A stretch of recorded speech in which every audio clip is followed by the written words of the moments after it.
And with that, we'll ask all of our riders to gather up on the infield for a brief meeting. Athletes, please join us for a quick meeting on the infield before we can begin racing tonight.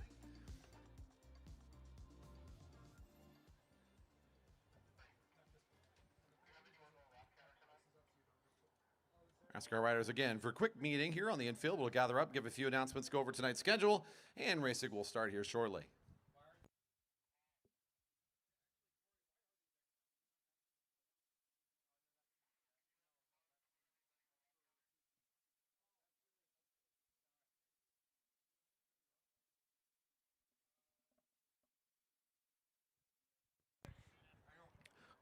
Welcome out there to our online fans. If you're tuning in live or, of course, coming back and rewatching, this is our last regular season broadcast for 2024, and we're so glad to be bringing this finale to you. It is a reschedule for our Mass Start Championships for our region. That's from Fred's Race, our normal annual race we do for the Pacific Northwest Greater Region, where riders come in to compete for time trials, for the Mass Start racing, the sprint tournament, for all the different age groups, of course, for our masters, and this year for just our elites, as we're not hosting juniors. They got junior nats here at our velodrome this year, so we decided to make sure it was really focused on those masters and the elite riders. Unfortunately, it rained out last week, so tonight is our reschedule event for that. As you can see, of course, as we always do, we'll start with a quick meeting. Racing will get underway. Right after that, we'll get into the fun.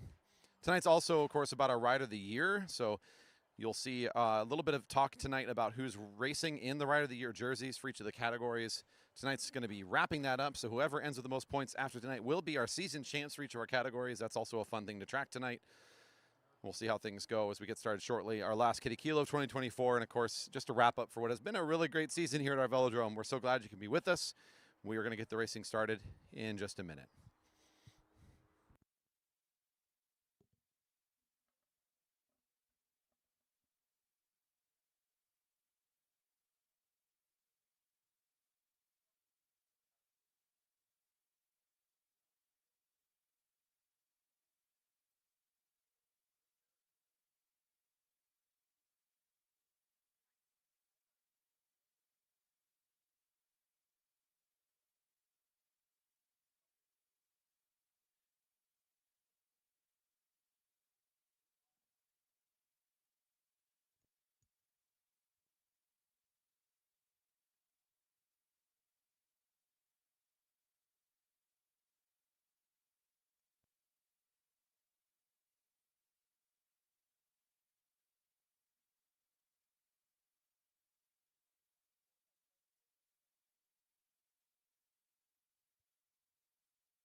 Welcome to Friday Night Racing here. It's our regular season closer. Our riders getting set for this first race here tonight.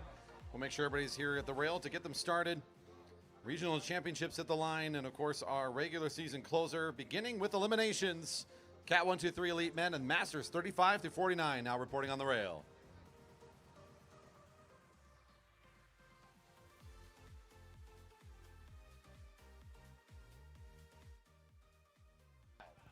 25 athletes lining up on the rail for this elimination. Riders, of course, anxious to know, as that'll help them understand the pace and the length of this one. This is a championship race for the elimination. Riders that end up at the front of this one get to stand on top of the podium. Now, within the race, there's going to be some complexity here. 21 racers. Oh, okay. Update. I'll get them as they come by. Age groups within this will be scored separately. So your elites are going against each other. We also have every 5 years within the Masters will also be separately podiumed for the championships. However, I think from the commentary side, we're just going to be talking about the overall race here as we go about. 21 riders in the field. 21 riders in the field to confirm. 21 in the field, riders. Next time around, last rider across the line gets eliminated every single time until the end of the race. You have to be not last to keep racing here and work your way up the finishing order. The longer you stay in, of course, the better your finish will be. The race within the race, of course, some of these riders registering as Masters competitors. That's our 35 through 49 riders within this group. Also, we have the elite men, Cat 1, 2, and 3 men all eligible to compete here today in that group.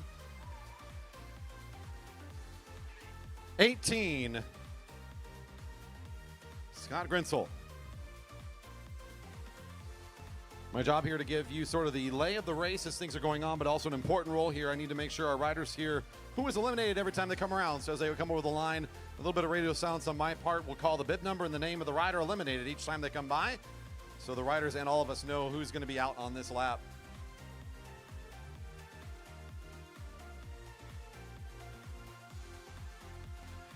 .311 is James Campbell Harris. Tyson Danielson tuning in from afar and saying, is that Will Fowler doing color commentary? No, he's on the camera tonight. Maybe I'll hold a microphone up to him at some point, though. You'll have to make a comment about one thing or another. We'll see. I got a good team helping me up here, of course. All season long. It's been a great year for the live stream up here. Let's see who our next rider out will be. 26 is Tomko. 26. Tomko. A little bit of energy on the front here. One of our Portland riders, a youngster, starting to push away. I believe that's Hampson trying to lead the field, resetting the speed a little bit here. The group will start to respond and come up onto his wheel. Not often that we talk about the front in elimination, more of the action, more towards the back here. That's Carlson Ryder as the update. They look so similar from the other side of the field, or from the other side of the track. I just got to say, I'm trying to figure that out still. 360 is Stan Douglas. Stan Douglas. So a couple of changes at the front. Speaking about not really talking about the front very much, you're seeing a lot of energy on the front of the field. And now Ben Flom making a really big attack towards the front of this group. Not something you see a ton here in the elimination, as most of the energy riders are going to want to save for when they're near the back. But one way to get away from the elimination is get off the front. Mike Westover, 301. 301.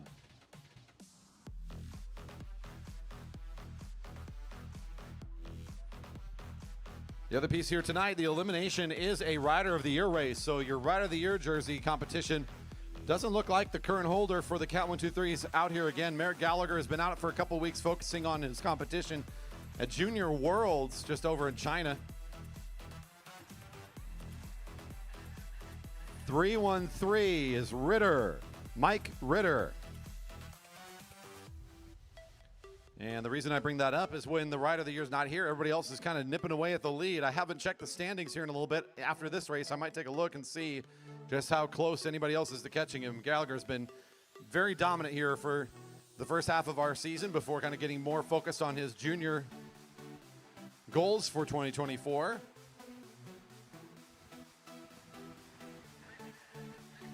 .347, Samuel Hill. 347, Hill.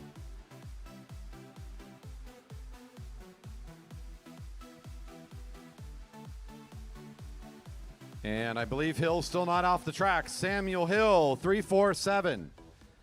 347, Samuel Hill. 347, Samuel Hill. This is a no-pole lap field, 347.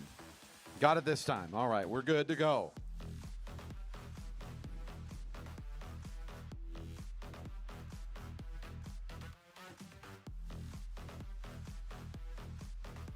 Still plenty more laps here to go, so we'll continue to work this field down.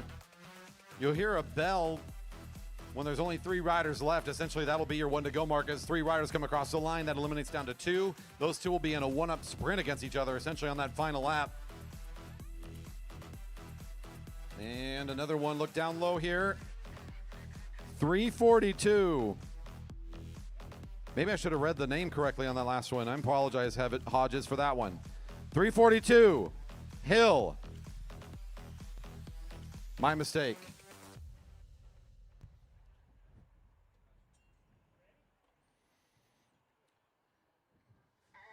Apologies again, though, on the previous lap. That one was my mistake on the name versus the bib number. Here comes another one. Let's see here. It looks like trying to find some room at the back. 303. Snoblin. Snoblin.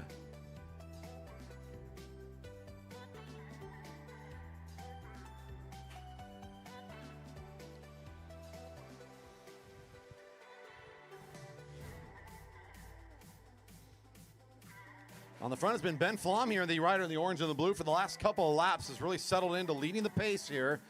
But it's all about the battle at the back now. Look down towards that sprinter's lane again. It'll be 336, Ryan Havel. Ryan Havel.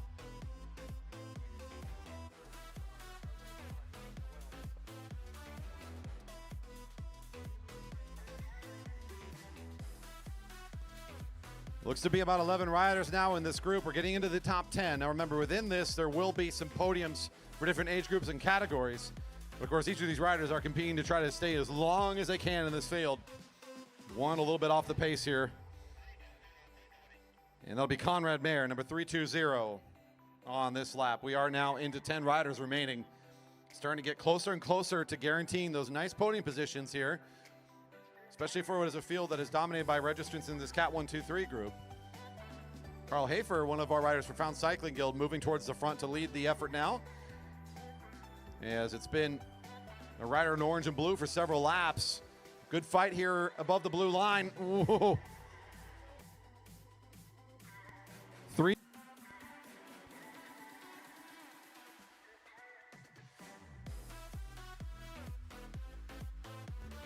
Yeah.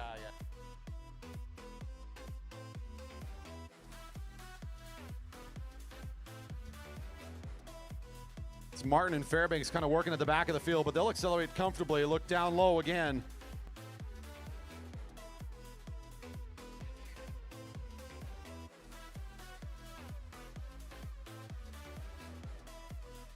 Magidson, 55. Magidson, he got the call.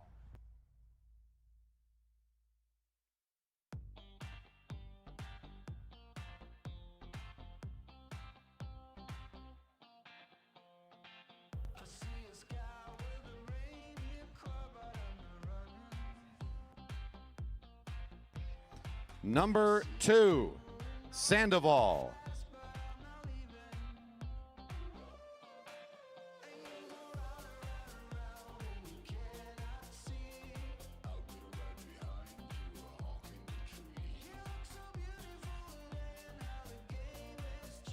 Down to 7 riders.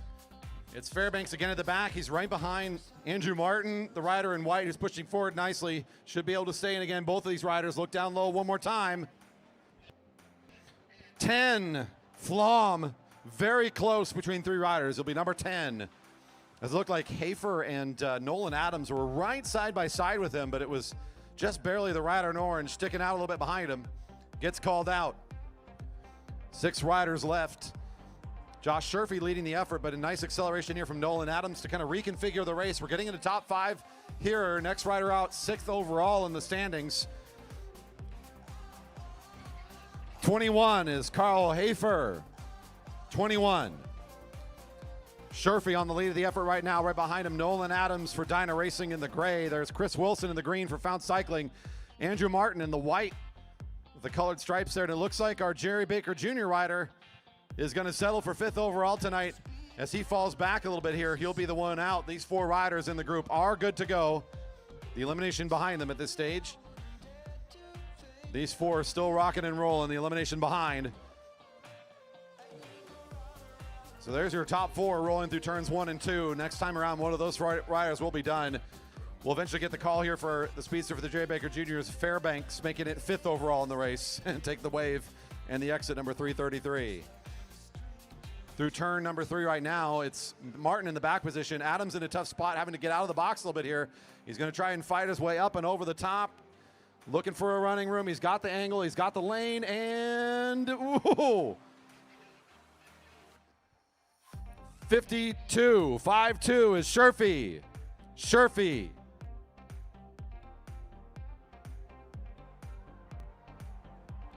Down to 3.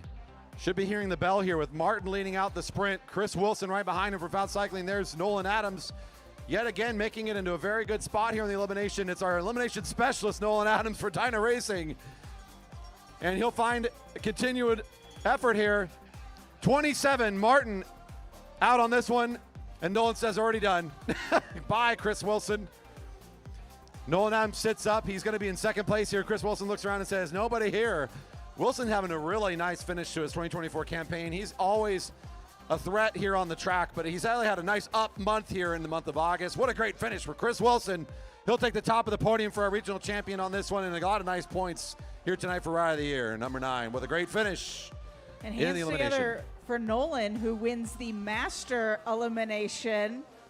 Go Nolan in the Masters, 35-39, your winner. Let's go. Ooh. Almost got him.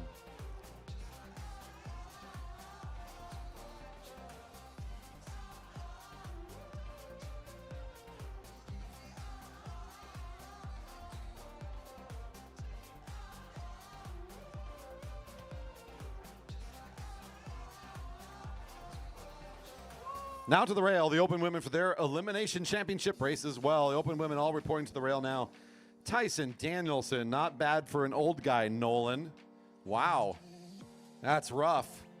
You too can throw out some pretty tough comments on the live stream if you subscribe. Head over to YouTube and give us some interaction. We'd love to see it. Here comes your Open Women for the elimination.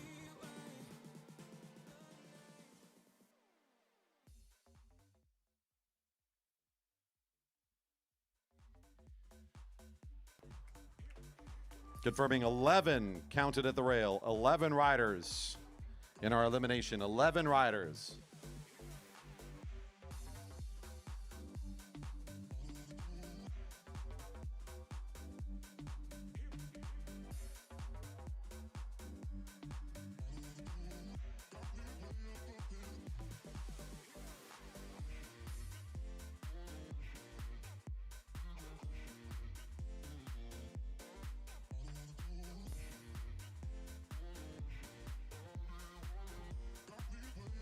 Kiddie Kilo riders, don't go too far. We got 2 more eliminations, and we're going to bring out the kids for their fun race around the track. Kiddie Kilo coming up.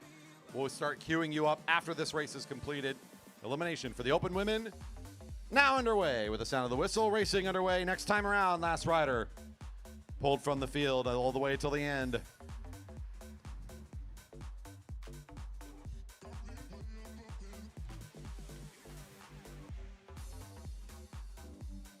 As always here at the Velodrome, it's been our mission to ensure that we're bringing young riders in, that we're encouraging our female competitors to make a nice showing. This has been a nice finish here to 2024 for this group. We've gotten joined by a couple of great speedsters that have added to what has generally been pretty dominated from our youthful riders, the J. Baker Juniors. Let's see who can stick in for this first lap for a little bit more racing action here. Stretched out in nearly single file. That's going to be 112. It's Frankie Benka, all the way over from Spokane, joining us here today. And as I was mentioning, we've been joined by some nice local talent recently. This rider on the front, Lexi, has really shown up in the last couple of weeks, putting in some really great racing. Good to see some more riders in the Breakfast Racing Club also making their regular faces shown and seen here. Their presence felt in this field week after week. Still stretched out in very not elimination-like format here. That'll be 123, Edwards.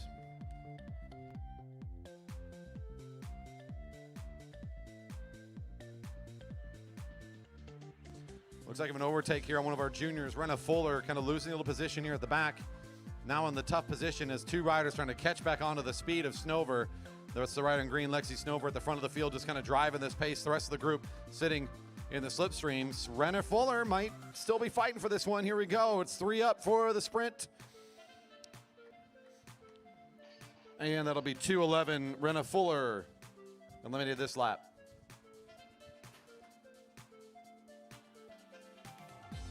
Still 2 off the back here. Looks like Safranek, the rider in the blue with the white, leading out that back catching group. That's Jasmine Alpin out of the saddle, trying to survive one more lap here for the regional championship, making the move in the middle of turns 3 and 4. Safranek holding on a little bit here as they hit the home straight. All Jasmine making nice gains here. Oh, not going to be enough, will it? And looks like it'll go towards the inside here. That's 2-3-1, Jasmine on this lap.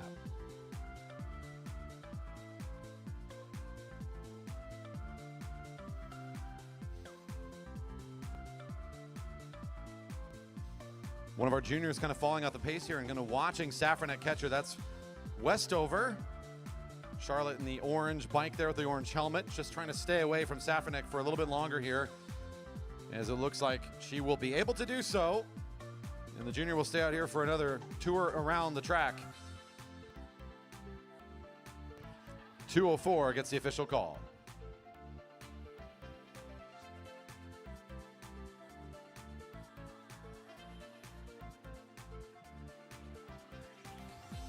We'll check in with our leaders really quick here coming on the home straight. This is still led out by Snover, and it's a lineup of 5 riders all together at the front of the race. You got Williams there tucked in right behind, watching Snover's wheel closely. And that group of 5 is going to soon become eligible for elimination. They've got one more rider behind them. And so I'll come over and check in and cheer on one of our great juniors here, Charlotte Westover, finishing up her lap, trying to stay out here as long as she can. Stays away from some of the chasing riders. It'll be Westover's turn this time. And now we look to the field for elimination. They're all eligible here. Tori's trying to move up a little bit. Ooh, won't be enough, though. 106. Park is eliminated. The 4 riders in turn 2. That's your top 4. Clara Law, number 108 from the Breakfast Racing team. 3rd position in the group. She's pulling up and kind of allowing this race to move away. It looks like might be feeling this one's done. Rue Tomko jumps back up into the wheel of Williams. 1 rider behind. These 3 should be all safe as Snover just continues to drive this thing. 222 has just been an incredible motor this season, just continuing to roll with it. This will be Law, number 108 on the elimination this lap. And at this point, we're going to ask Kiddie Kilo riders to start staging. We have just this short race and then our 50-plus race. So Kiddie Kilo riders start staging behind the beer garden. Tomko moving up nicely and aggressively here alongside Snover, trying to guarantee top 2. It's Tomko and Snover coming up in front. It'll be a 101 on the elimination call. Annette Williams pulling in a nice 3rd place finish here in the overall standings. We'll certainly be looking good here tonight in what will be our regional championship age-based group competition. Snover for the elites has just been in complete control since she's shown up, has been training non-stop, an absolute powerhouse, winning race after race after race here at our velodrome. Tomko on the up and up, continuing to put in nice results here tonight. Snover for a nice strong win from the front, and Tomko, number 125, second across the line with another great finish here this evening. Those riders will exit as we'll bring up our last group to the rail. Cat 1, 2, 3, 4 Masters 50+ for the elimination to line up now. Kiddie Kilo riders, you heard the call. Time to get queued up for the Kiddie Kilo race. Coming up next.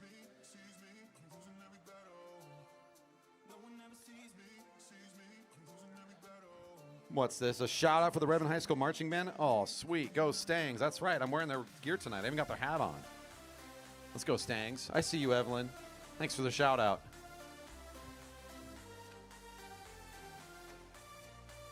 Masters 50+ Cat 1, 2, 3, 4 riders all to the rail for the elimination race. Come on up.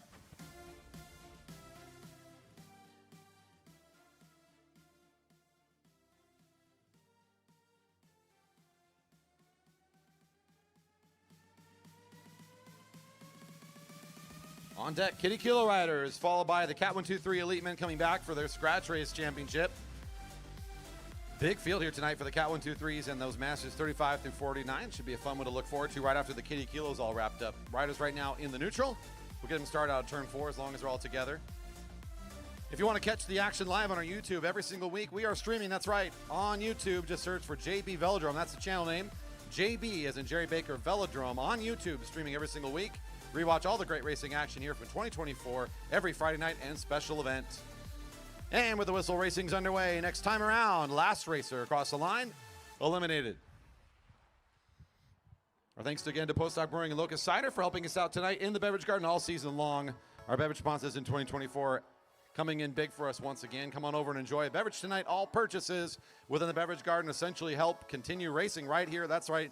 You can enjoy a beverage and know that you're giving us a donation to the nonprofit that operates this place. Thank you for being a part of this race night and being in the Beverage Garden. And our thanks to Postdoc Brewing and Locust Ciders. First chance here tonight for the elimination here in this group. Here they come across the line. This is going to be a fast. 3, 4, 6. Lions, Jonathan Leons, number 3, 4, 6. This is going to be a very fast race. So Kiddie Kilo riders to staging. Be over there right now. We're going to start rolling the first group here shortly. To staging.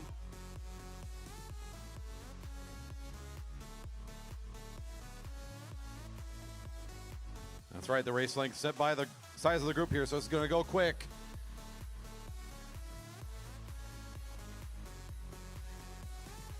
That's Haldy, number 34. 34.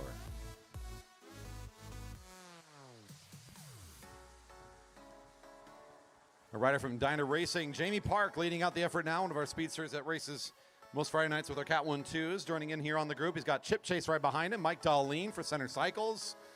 A quick group here, though small from the original registration list. Still a lot of speedsters that compete week after week and help make Velodrome racing as fast as it's been all season long. This time it's going to be number 19, Chip Chase. We're also joined by Dominic Clark, all the way up from Ventura, California. Number 415 in the group here tonight.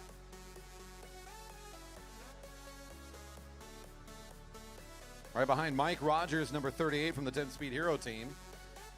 Now getting lined up for this sprint, who will be 4th place overall in the standings as they come across the line this time.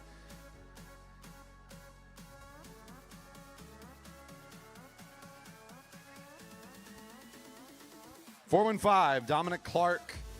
415, Clark down to 3. Riders should hear the bell this lap as we're getting just about down to the end of this one. Park on the lead of this one still, the rider in pink.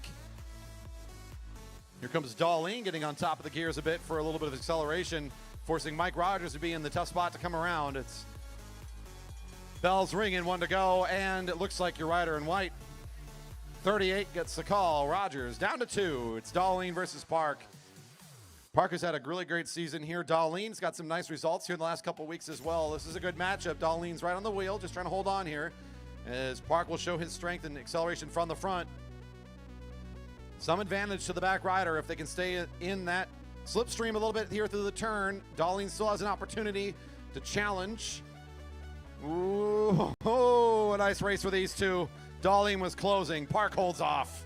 Number 30 across the line just ahead, and a great finish for those two. Those riders will exit, as that's right, we are going to invite the final Kiddie Kilo of 2024. Time to get this thing rolling. Your first group coming on up here in just a second. We'll get the gate opened up. What an incredible season of Kiddie Kilos we've had, by the way. We're going to have to go back and re-look at these numbers. We've been counting week by week. It's been 130, 140 kids every single week here at the Velodrome all season long. And I know we're starting to wrap things up. Families are getting busy. School's starting back up again. But, man, what a 2024 we've had. This summer, we've been overwhelmed by the support from our community. Let's bring down this first group now. First group of riders, come on out.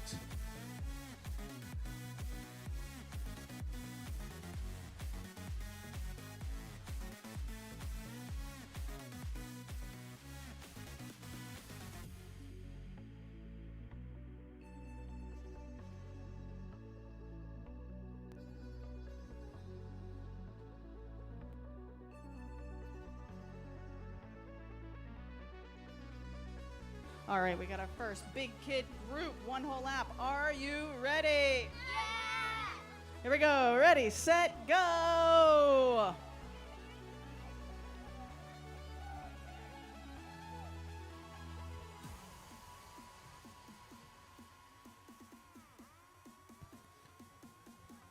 The weekly tradition here at the Velodrome to bring out the families, the kids, and enjoy what is essentially a public park that we get to the privilege of racing around inside of every single week. It's a good reminder that we're only here because we're supported by this community, by the public lands that we operate on, by King County Parks and their partnership, and of course the communities in and around Redmond that financially support us every week, that donate, that have become our race team riders, that become donators for our off-season auction. They become members here. This is how we keep this thing alive. The kids out here smiling, reminding us what it's all about, having a great time. Fast finish here for our first rider across the group here in this Kiddie Kilo.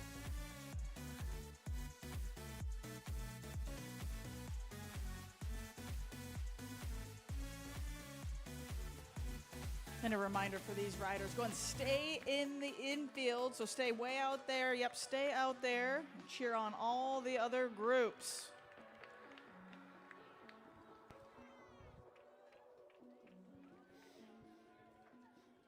You want to get kid involved here with the Kiddie Kilo? Yes, it will be back next year. They keep talking about in the off season, man, it takes a half an hour to get all these kids through. Every single time we talk about it, it's one of the best things that we do at the Velodrome. Of course, we're going to keep doing this. You can count on 2025. Plenty more Kiddie Kilo going to be here at our tracks. If you got a youngster in your community that loves riding their bike, bring them out and help make the fields even bigger. Make it a big problem for us here. We love seeing these huge fields of youngsters. All right, let's bring the next group down. And at Kiddie Kilo check-in, we do have a QR code today to take a very quick 6-question survey to help us out. Give us some feedback. Go and stop, use your brakes, use your brakes. A quick survey I hear on the way out. Was that right at the table? Okay, very good. QR code on the way out for the parents. Let us know how we can do better for next year, because we will bring this back. We want to hear from you. And also, like, how did you find out about us? This is a lot of kids. It's pretty sweet. All right. This second group doing another full lap. Are you ready? Yeah! Here we go. Ready, set, go! Make some Nice noise for the straight kids. Here they go. line. One to go.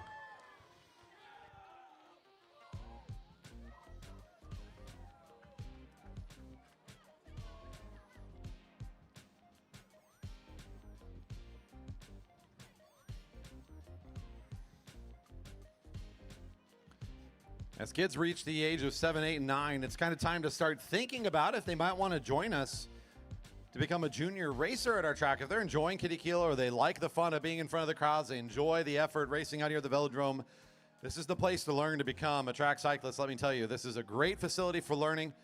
One of the first things that we'd point you towards, of course, is Camp Velo, the week-long camp opportunity we have during the summer. Registration will reopen again in 2025. You can look for it at the end of spring. We start pushing those classes out. If you've got a 7, 8, 9-year-old this year thinking this is the time to maybe check it out, look for our registration for Camp Velo next year. Put your hands together. Here comes another couple of our fast finishers.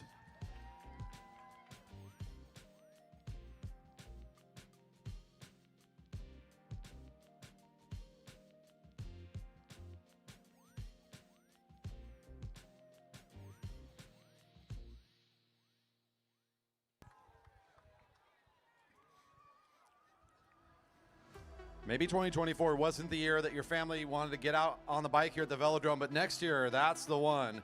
And that's right, we're also a place for the adults to learn. There are classes for adults to get started racing. You had to get started at some time. Why not next year? We'll have adult classes available Saturdays and Sundays all summer long. You can sign up for all of our classes, whether you're a junior or an adult looking to get started, through our website, velodrome.org. Head to the education tab and get signed up right there for your spot in 2025 when things open up sometime in late spring. Make sure you're checking our socials and, of course, the newsletter for when things open up.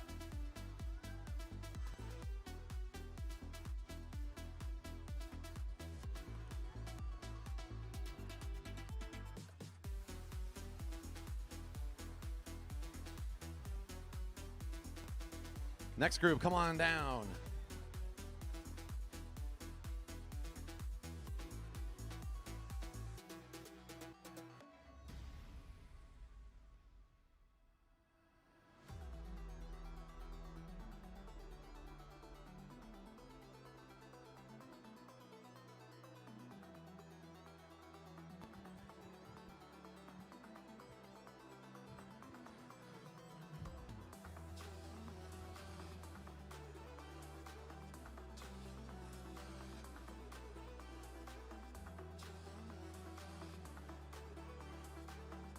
But I think we might have one more group. I don't know. This is another full lap, very speedy looking group. Are you ready? Yeah! Ooh, they are ready. Gotta get out of the way. Ready, set, go! Straight lines, everybody. Go down to the bottom, down to the bottom. Watch out. Woo! Down to the bottom. They just want to be on the track. There we go. Renna Fuller with the MVP save there. I saw that. That was a pro play, Renna. Keep those kids in place. Yeah. Let's go.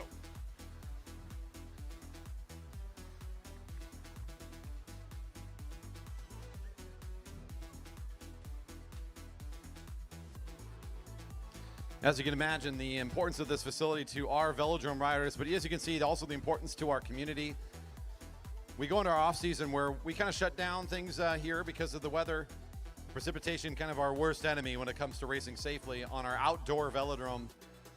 But I think we can all see that if you ever hear something come across your desk about people talking about this velodrome needing to be replaced or something else being in this place, you need to fight for this velodrome. This place is special. We are one of very few velodromes that still exist, and the only up here in the United States, up in this corner of the country.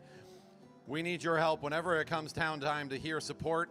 We need your financial support. We need your advocacy to support this place. You can see how much it means to the Redmond community. We are bike capital of the Northwest. We are the home of this long-running velodrome since 1975. It's an educational bike facility. It's a fantastic regional championship location, and now it's host to USA Cycling's Junior National Championships. This place is incredibly valuable to Redmond and, of course, all of our folks that are here, as we do once again see another fantastic evening of well over 100 kids showing up to compete and have some fun here tonight in this fun lap around the track, the Kiddie Kilo. A couple more finishers on this one. I see a couple push bikers sneaking into this one. Oh, the training wheels. It's all here on display. One more group, it does sound like, that's lined up before we get to our push bike derby, which will be our finale. Cat 1, 2, 3 riders, masters 35 through 49. We're getting a little bit closer here to that scratch race start, just right around the corner. Although, of course, we still have the grand exodus to coordinate.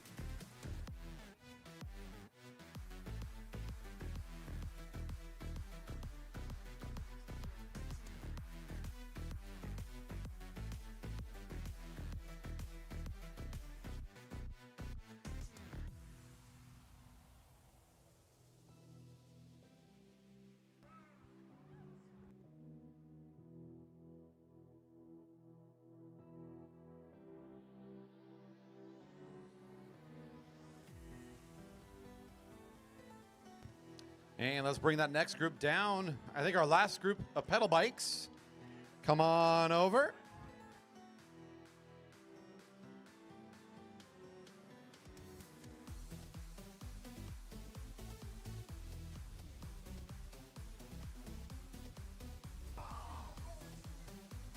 All right, last group of pedal bikes coming up to the start line now.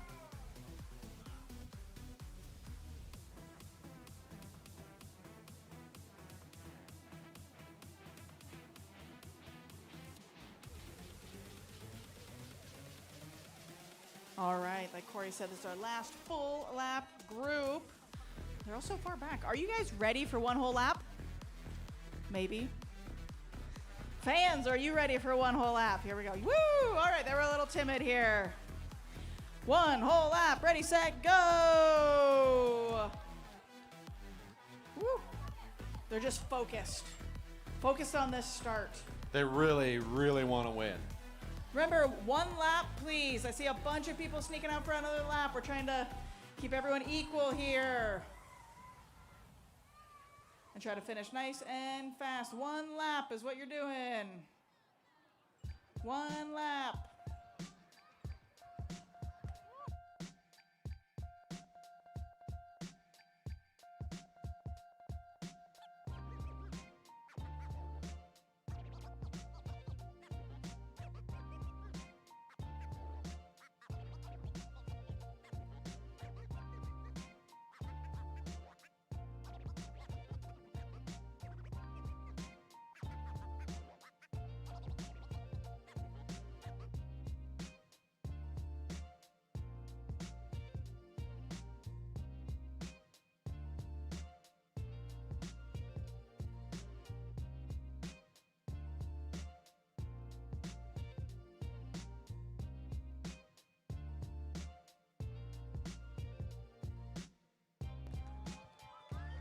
Blue is a fast color tonight. My goodness.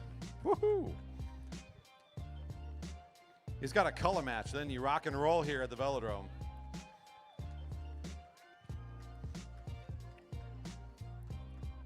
I'm pretty sure Nolan Adams agrees that it's more about the fit and the look than about your athleticism. That's what makes you go fast here at the track. I think I've heard him say such. Yeah, okay. Professional commentary right there. It's all about the fit.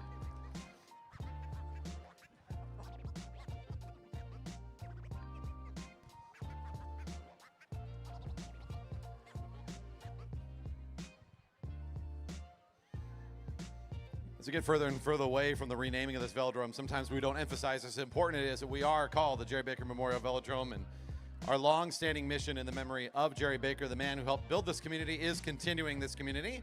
Our thanks to our parents here tonight with their kids being a part of this continuing velodrome community, and our thanks again to the Baker family and their ongoing support to help continue to maintain a safe place for all riders to feel like this is their home, all ages and all folks to be able to show up here at this velodrome to compete, to feel safe and welcome. That's one of our main goals here at the velodrome up here in Redmond, Washington.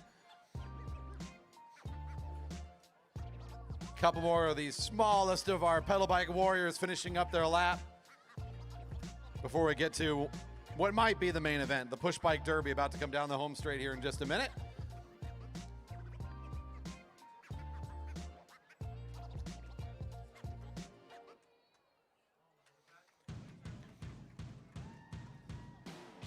That's right, we can make some noise for the kids.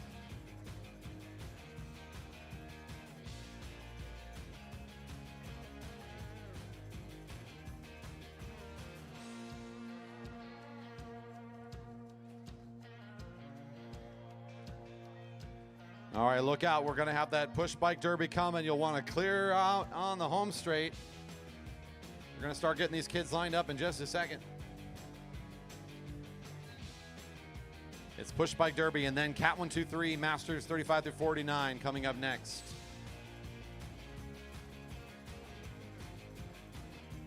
Push bikes. Time to get lined up here. Push bike derby. Come on down.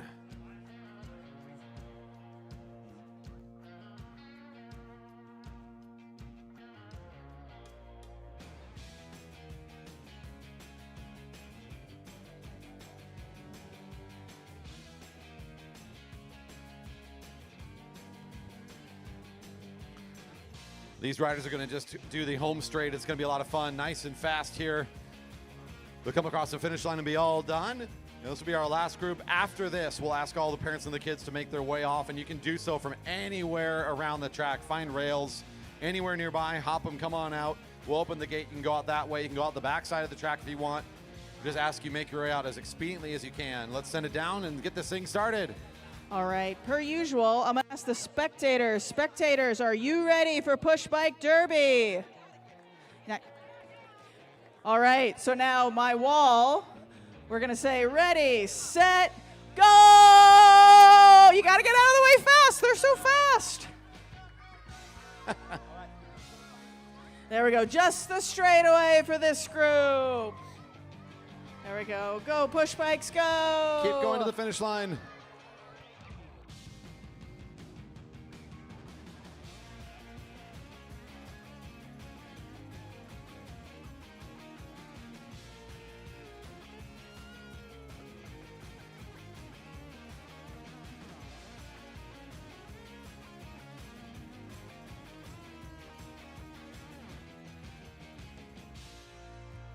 Nice job to all the kids. It's been kind of a, I don't know, I'm going to give the audience tonight so far like a 4 out of 10. Like, I love you guys, but it's been a little quiet. Can you put your hands together for all the parents and the kids and make some noise for Kiddie Kilo? Let's hear it. There we go. There's our folks. Nice job tonight. We are asking you now to find the nearest exit and make your way out. So if you can go towards the nearest railing, any exit will do. Just need to make sure you get all of the gear and your friendly family on and on their way. Enjoy the rest of the race night from outside the railing. Go ahead and find any way you'd like to get out, the nearest exit near you. Jump the railing if you like, head to the gate if that's more comfortable. Thank you so much again for joining us tonight. It has been a record year for us here in 2024. The Kiddie Kilo, week after week, at least this big, if not bigger. It's been absolutely wonderful, and this is such an asset to our velodrome community. Thank you again for taking the time to join us on a Friday. So glad to have you all with us in 2024. Look for 2025. We'll do more of this. We'd love to have you back and join us on the fun. Food trucks, beverage garden, of course, the kids will be back next year for more great stuff. Don't forget, Kiddie Kilo will be back for more in our next regular season. We have stickers up there, and if you want to do a quick survey, that would be awesome. Yep, going stickers up there at the tents. I would love to see the survey of how many of your juniors on the Jerry Baker Junior team started by doing Kiddie Kilos, because it has to be a part of the reason that we have. There's a handful. Yeah, it's a fair Over number. Here, Kiddie Kilo riders going exit. It's got to be a lot. We've got 55, 56 riders on the team. There's a reason that we're the largest junior team in the country. All right, riders are getting set here to go. Just another minute before we bring them up to the rail. Last chance of getting your food order. Refresh that pint over there in the beverage garden. Come on now, it's the season finale. Don't be shy. Racing going to come up here in just a moment.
And coming up to the rail now, Cat 123 Elite Men in the Masters 35 through 49 in the Scratch Championship 30-lap race. Now to the rail. We've got 3 more groups here in this Scratch Championship, the group here at the rail, 2 more after them, and then we're going to jump into some points racing. That'll take us to the end of the evening. Regional Championships for the Cat 123 Elite Men and Masters 35 through 49 Scratch race at the rail now.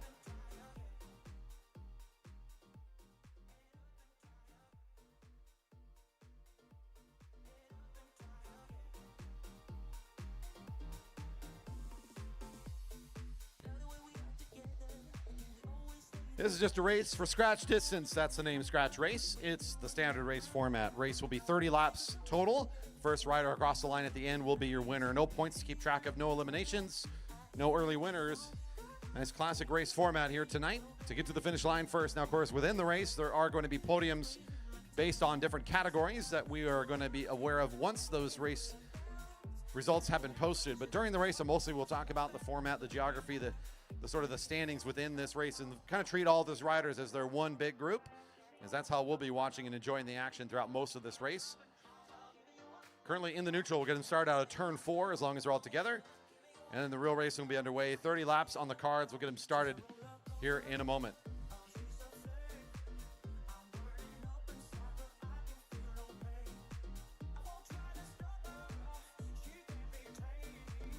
And the sound of the whistle means racing is underway. You can see on the red cards over here at the finish line, seeing 30 to go.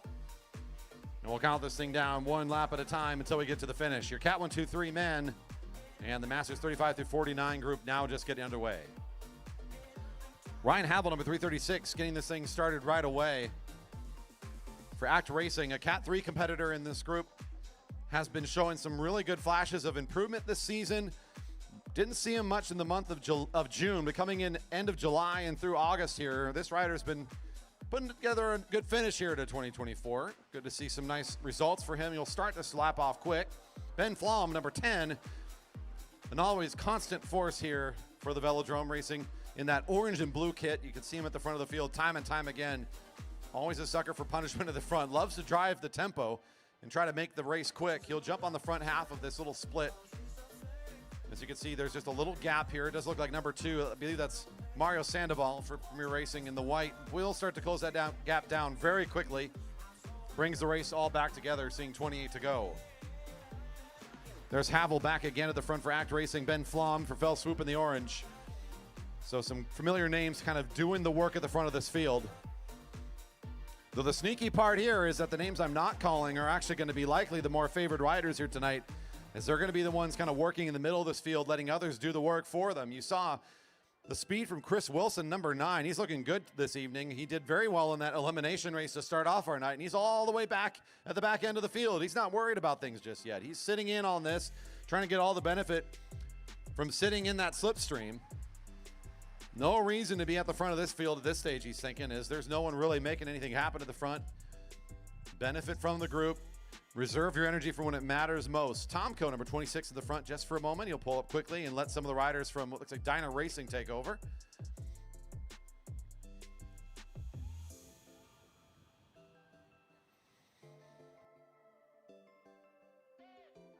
I'd come up with a nickname for Magidson. What's his nickname? He keeps changing kits on me.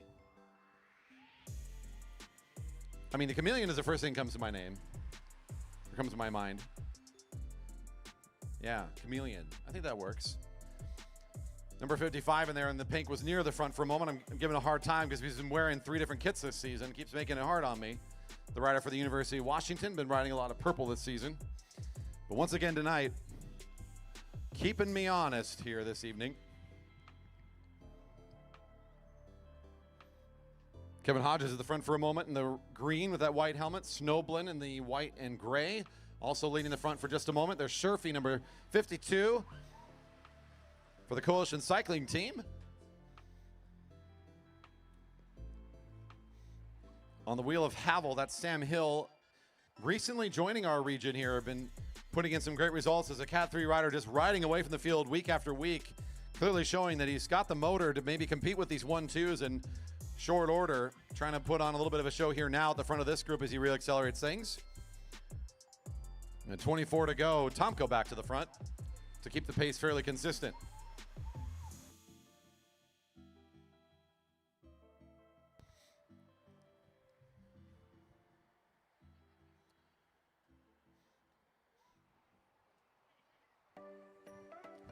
Nolan Adams testing the water at the front of the group will move all the way up to the rail and let things kind of collapse underneath him as the front looks like they want to rest a little bit, but it'll be Sam Hill that will try to keep on the aggression just a bit here.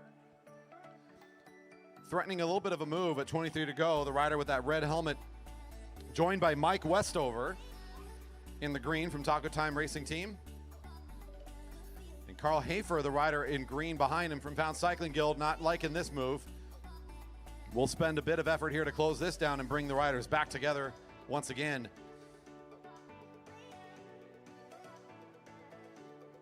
And I want to point out, it's been the names that I haven't said that I'm actually favoring here in this race. So I'll give you some of those riders to now look for as we're getting several laps in at 22 to go.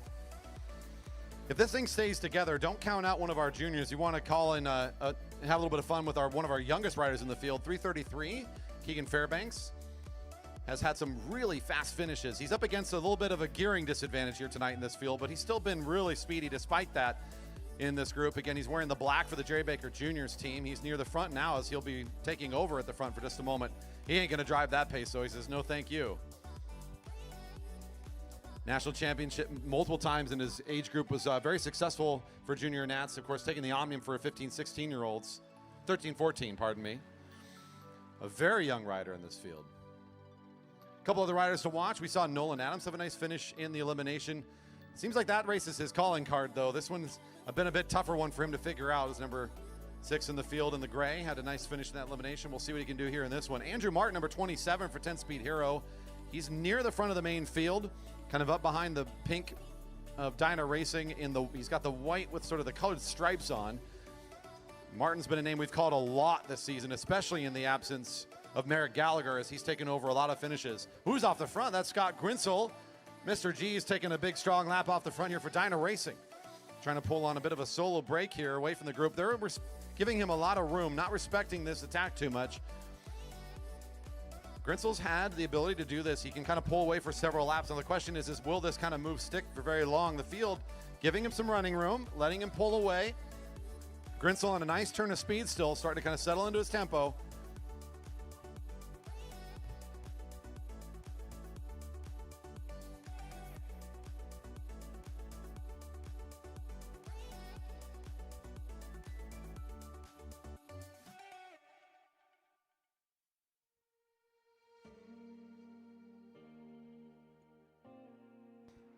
Looking at the field here, starting to get a little bit organized. You saw a little bit of energy coming off the front there on that last lap. That was Ryder Carlson continuing the speed. He pulls up, a couple of riders join him. That's now Ryan Havel again back at the front doing the work to try to shorten the race a bit here up to the leader. As Grinsel now has lost a little bit of time. The field's starting to work against him a little bit here. Not too much. He's still decently comfortable off the front, and nobody looks like they're wanting to do the work to finish it just yet. They're going to continue to let Grinsel dangle a bit off the front. Last time they came across, seeing 18 to go. Still plenty of racing left in this one. Grinsel looking consistent here. Gaining back a second or two on this last lap as number 18, trying to hold off as long as he can. This is Magidson, number 55, in the lead of the field. Looking like maybe he wants to try to jump up and catch this thing. I believe that's Meyer. Conrad, the rider in pink with the white helmet, starting to join up there.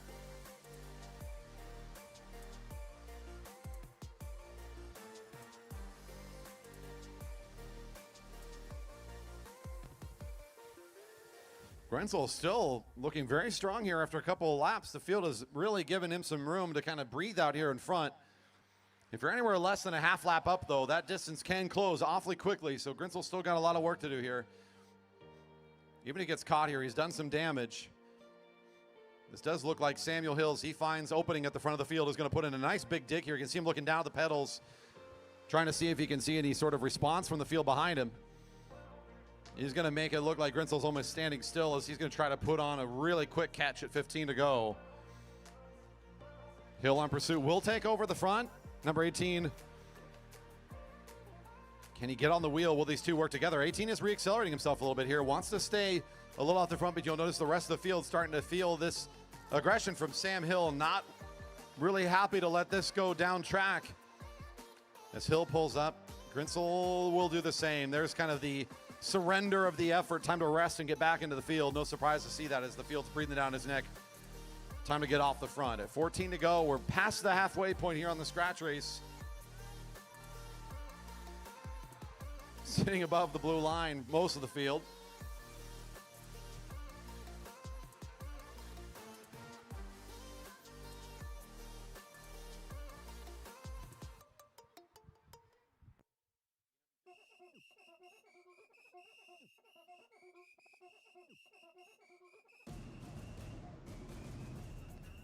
Riders riding at about the blue line now, kind of signaling it's a bit of a rest lap or two here. No surprise after the catch on Grinsel, kind of forcing most of the group to get up to speed a bit. The response is Sam Hill. You saw that a couple laps back, kind of finalizing that catch. And now Westover at the blue line. He's not signaling I want to lead. He just is de facto at this point as the rest of the field, again, looking for some rest, kind of sitting at above, well out of that sprinter's lane. So let's see, what are the names that we can watch here for in this race? Remember, your winner from the elimination, number 9, Chris Wilson, who's still near the back. He's been benefiting from a great draft this whole race. He's not having to do a lot of work. People have been catching for him as number 9. He wins the elimination. He's like, I'll just hang out in the back half here, be nice and comfy, let this field pull me through, and then when it's time to go take in a winning move at the end, look out for Found Cycling. I think this is going to be a good race for him here tonight as well. It's number 9, right behind another speedster, Josh Sherfy, number 52 for Coalition, who's watching number 27, Andrew Martin. That back group of 4 or 5 riders has got a lot of the favorites, from my eye, to be good finishers here tonight. Don't count out Sandoval, number 2, as well as in this race. He's the rider in white, kind of midfield with the black shorts, right in front of Havel right now. Lots of riders to keep your eye on.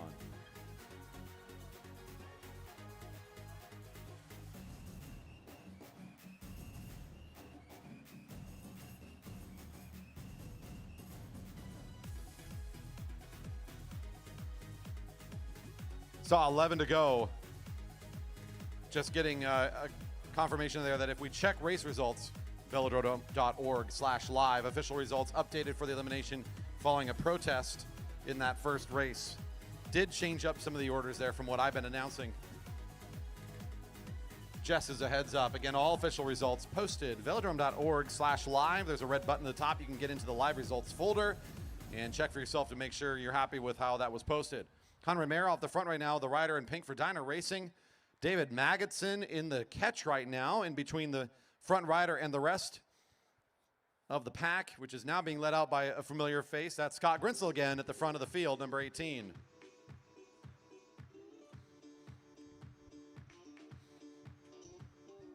Getting down to it, seeing 9 to go. Number 320 still well out the front. Magidson sitting up, letting the field catch, as that'll be Grinsell to bring us through at 9 to go. Mayer getting some nice gap here. He's nearly halfway up the track from the rest of this group. Something that these Cat 3 men can sometimes get away with. They are capable of competing week by week against these 1-2s, especially when they're not really well known. Sometimes the unknown quantity of their ability and their speed can come to their advantage. So Conrad being given a lot of breathing room here. And I don't think they were realizing just how quick he was turning the pedals. He puts himself in a great position with not a ton of laps left to go. Sam Hill, number 342, is doing some work to kind of reinstigate this field. They're nearly single file. That signaling there now in go mode. The catch is starting to happen. Are they going to continue to work together? That was Fairbanks for a moment. Now Havel again at the front. Here comes Snowblin for Airtech Racing. Your leader seeing 7 to go.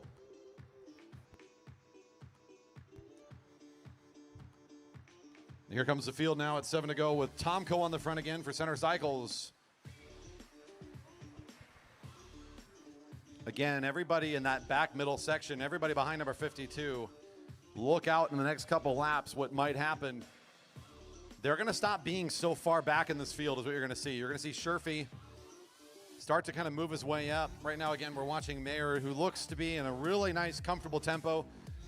Your rider from Dyna Racing, not slowing down just yet. Still looking pretty smooth in his effort. 6 to go as the field now coming across the line with Nolan Adams, number 6, driving at the front. And there you see number 9 starting to come more towards the front as well. And that's what I'm talking about. As we get to fewer laps, you're going to see some of these riders that have been in the back start to kind of make their way towards the front a bit more. They want to be ready to jump on anything that gets away from them.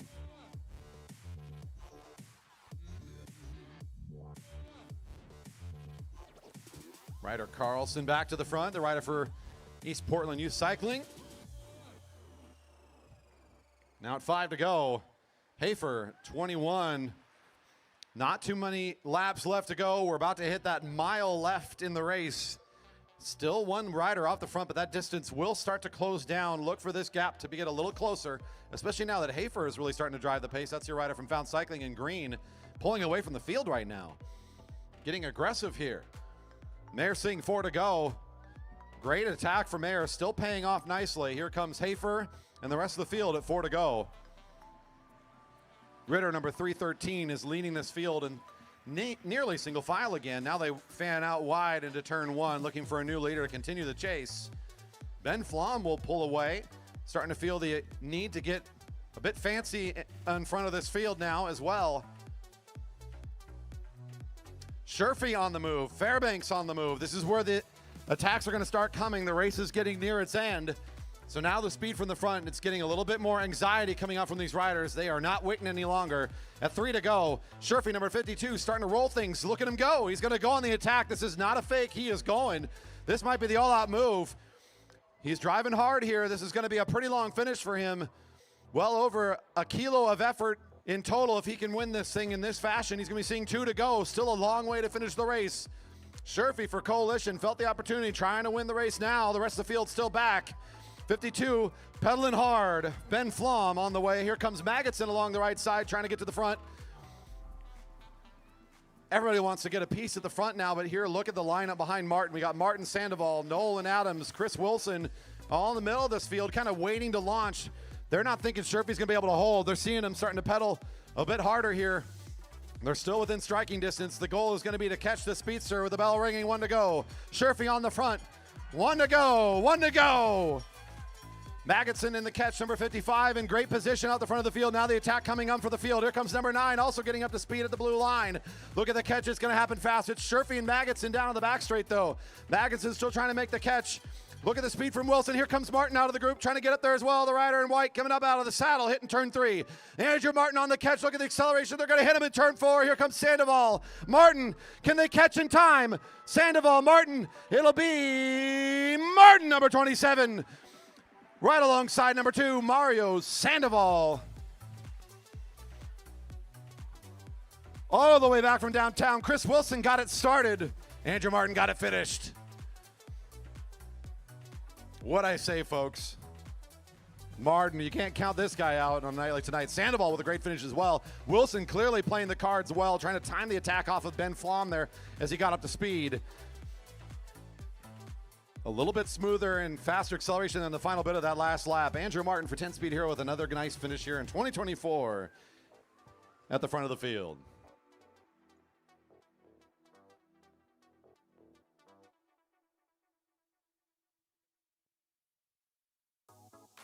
Open women to the rail for the scratch race. Open women to the rail for your scratch race.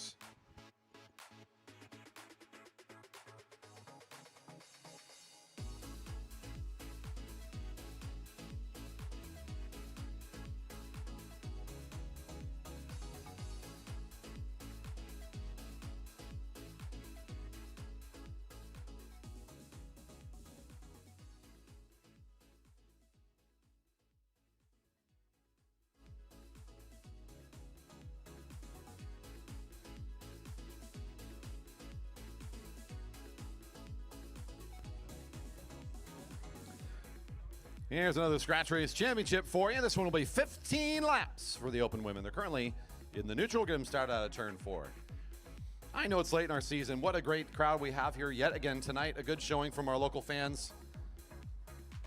It's part of what makes the Velodrome here so special. We have a great crowd that shows up week after week.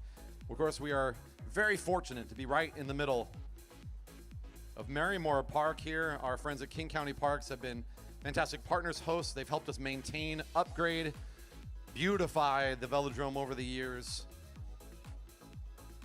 Our thanks to our friends at King County Parks and, of course, all of our neighborhood friends for making their way out once again to help make Friday night special with us here this night. The open women in their scratch race. Getting started at turn 4 here in just a moment.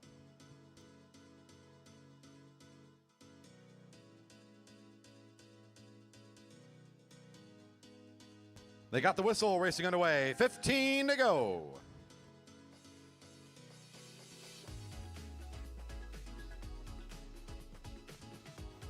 We saw the nice finish there for two of our riders back in the elimination. You recall Lexi Snover. No surprise to see 222 get another great finish here tonight. And certainly will be one to watch in the scratch race. One of the younger riders of this group, Rue Tomko, pulling up second in that elimination. Another rider to watch here this evening is they'll be looking to see what they can do in this scratch race. Number 125 at the front of the field in the black and blue of the Jerry Baker Jr.'s kit.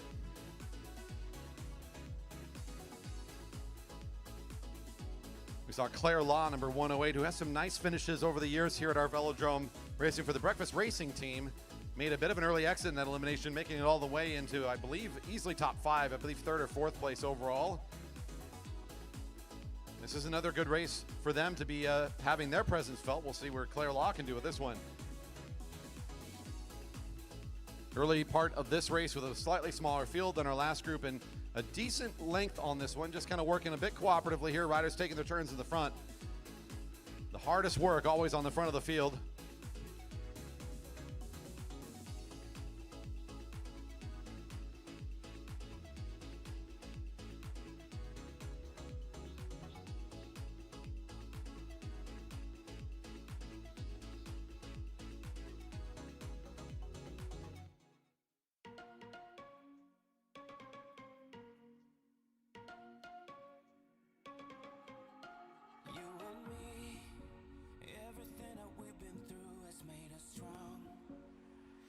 One of the messages that gets lost here tonight, this is a regular Friday night race. However, it is a reschedule for Fred's race, which is our annual regional championships. We had a rain-out weekend last week. I'm sure all of our locals will remember that one.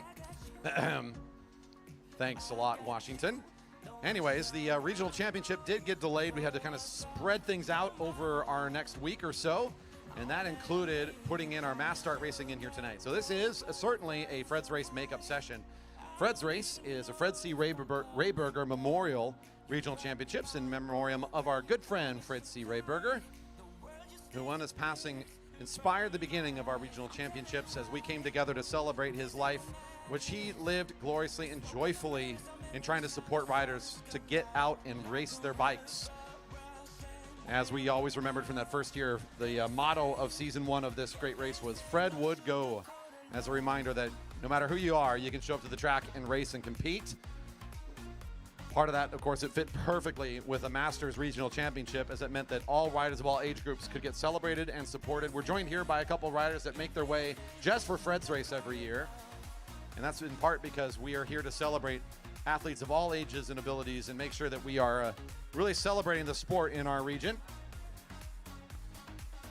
So once again, we appreciate all of our athletes for making their way out here and continuing on the tradition of Fred's Race, as we will try once again and hope next year that our plans are not thwarted so heartedly by a rainout.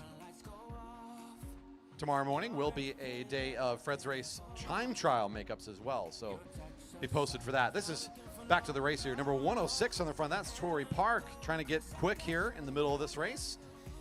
And with that pressure applied to this field, you can see things thinning out significantly as we're down to Torrey Park on the lead of this one. This is Ruth Tomko right behind, Lexi Snover in the green, Annette Williams in the blue, having to do a bit of a dig just to get back onto the speedster's wheel there. Snover getting a bit of acceleration as she finds the front. Rider seeing 9 to go. That's Claire Law, number 108. Again, 106 is Torrey Park. Laura Safranek, number 204, also feeling a bit of the pinch here from this acceleration from Snover. Likely going to become a group of 5 here very quickly.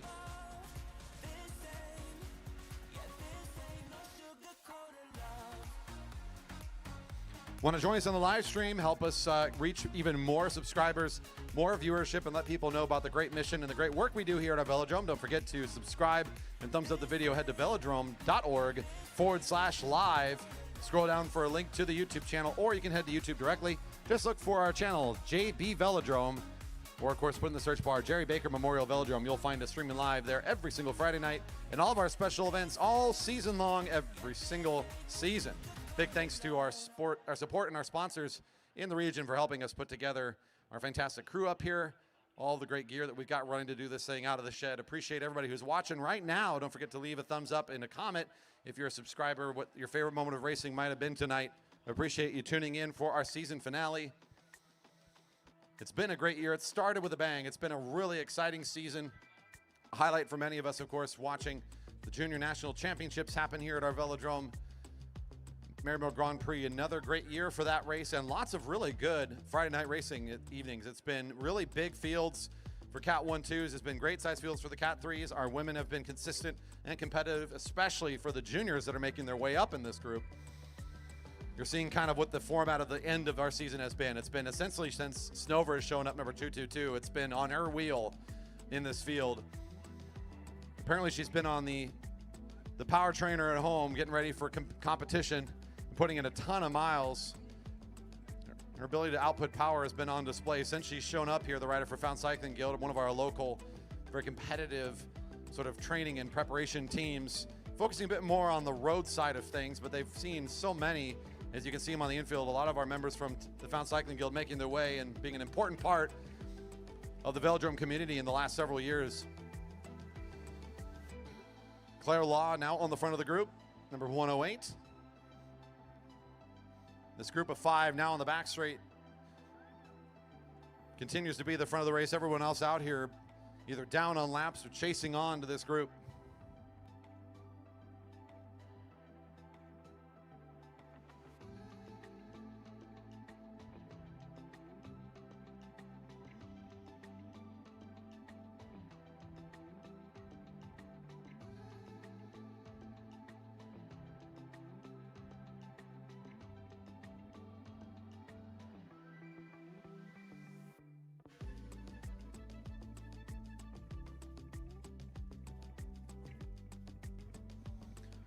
Snover gets back to the front and starts to drive this thing. Again, the response required just to be on the wheel of this rider. As you can see, Williams puts in a pretty big effort to get onto the wheel quickly. Gets well attached here with only 3 to go. It's Snover on the front. There's Williams, Law. Number 111, Westover, caught on laps, but back into this group. It's Park, number 106, still on the same lap with the rest of these leaders, as is Rutomko right next door.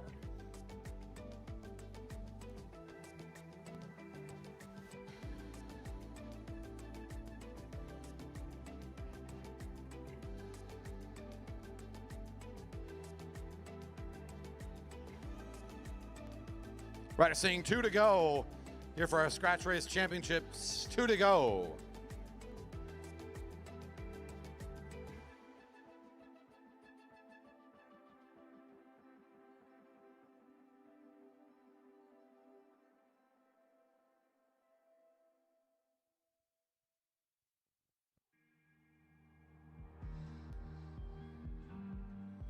Coming into the bell lap here, Snover at the front like she's been so many laps here in the month of August, just leading this field, challenging anyone to try to come around her, and that's a tough act to put together. As the bell's ringing, it's 1 to go. Snover at the front, Williams on the wheel, Claire Law. For the podium purposes, there's going to be a lot of riders up on the top of the podiums at the end of this scratch, even if they don't come across the line first. But really here, the question is, can one of these riders, before 2024 is done, can they come around Snover? And the kind of preparation and training she's done, the problem is it's just so darn hard. Another fast lap for Snover, another great finish for Sound Cycling Guild, pardon me, as it'll be Lexi across the line first in dominant fashion. There's another great finish for Annette Williams, number 101, and then Tori Park, number 106, fine and fast as well, third across the line, and that'll do it for our scratch race. Those riders will exit on the back straight as they're all wrapped up on this lap. Nicely done, and congratulations to our competitors. Let's bring up our last group for the Scratch Race Championship. Your Master 50 Plus group, Cat 1, 2, 3, 4, now to the rail for the Scratch Race. Masters 50 Plus, Cat 1, 2, 3, 4, to the rail for Scratch Racing.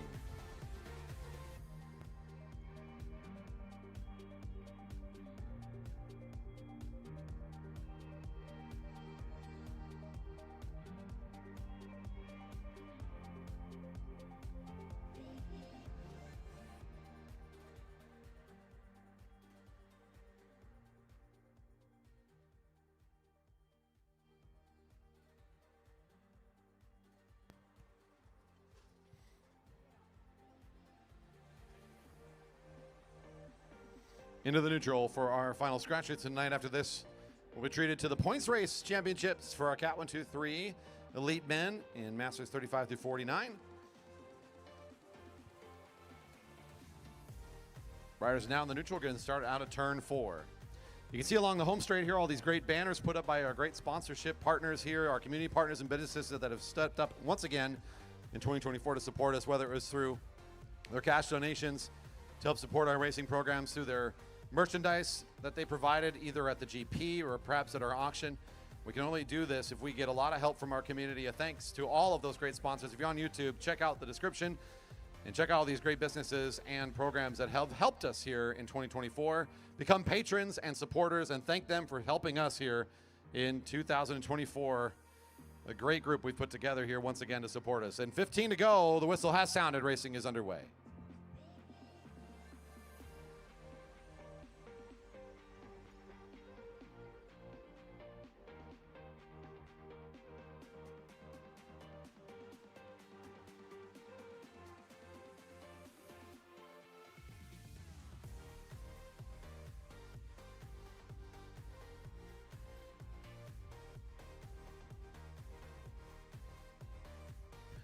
$14 to go. This is Jamie Park on the front. We saw a victory for him, number 30, at the Elimination race, their first race tonight. It was him versus the rider in blue, Mike Darlene, in that first matchup. Different format, different distance here for these riders. Let's see how things change as we're going to go a few more laps here on the scratch than we did in the elimination.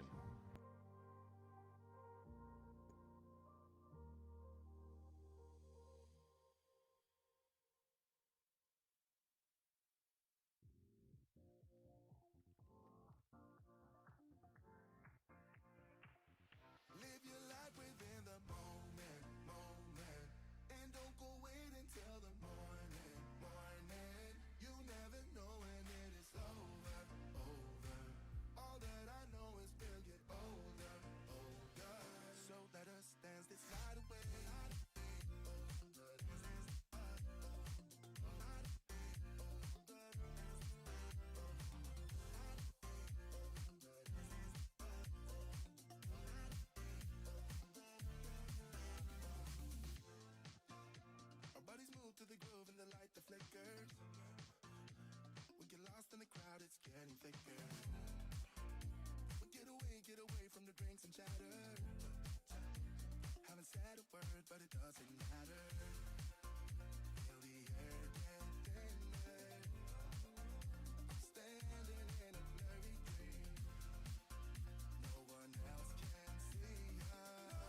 Rider seeing 10 to go.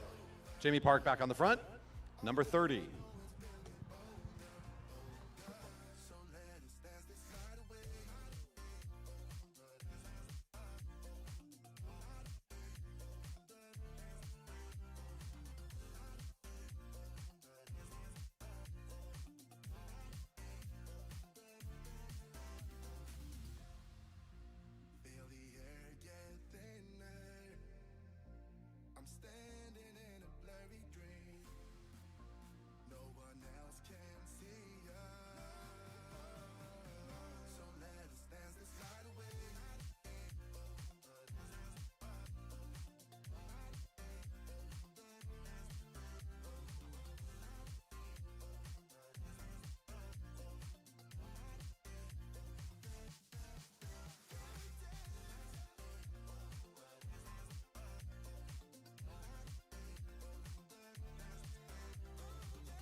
Rider seeing 6 to go, 6 to go.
Coming down to the final laps here, the field's been working, pretty cooperatively, let's call it, taking their turns at the front.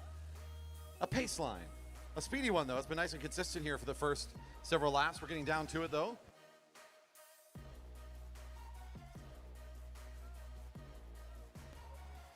Really? Okay. You did it so early? Oh my goodness, Merrick Gallagher, so early. All right, my man. All right. You're making it hard on me now. I don't know when you're going to do it. Big acceleration here on turn 2. The field getting ready for this final lap. They're getting set to go. They're going to be seeing 2 to go. Bell next time around for the field sitting above the blue line right now behind Jamie Park, who again we saw winning in that elimination. The field kind of respecting that and positioning on his wheel, watching the movement. Next time around, the Bell lap on this final lap for the scratch race.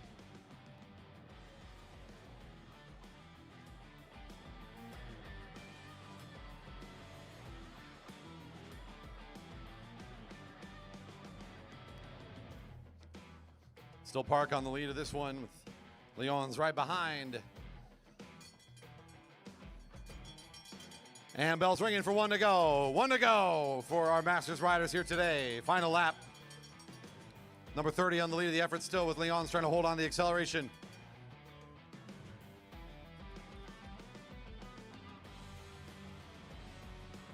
Park up and out of the saddle, trying to control this thing from the front. Leon's is holding on until that second acceleration into turn 3. Park taking back over the front, and off he goes to try to close this one down. A nice finish for the rider from Dyna Racing once again. Darlene coming across the line second. And riders will exit on the back straight, as that'll do it for them this evening.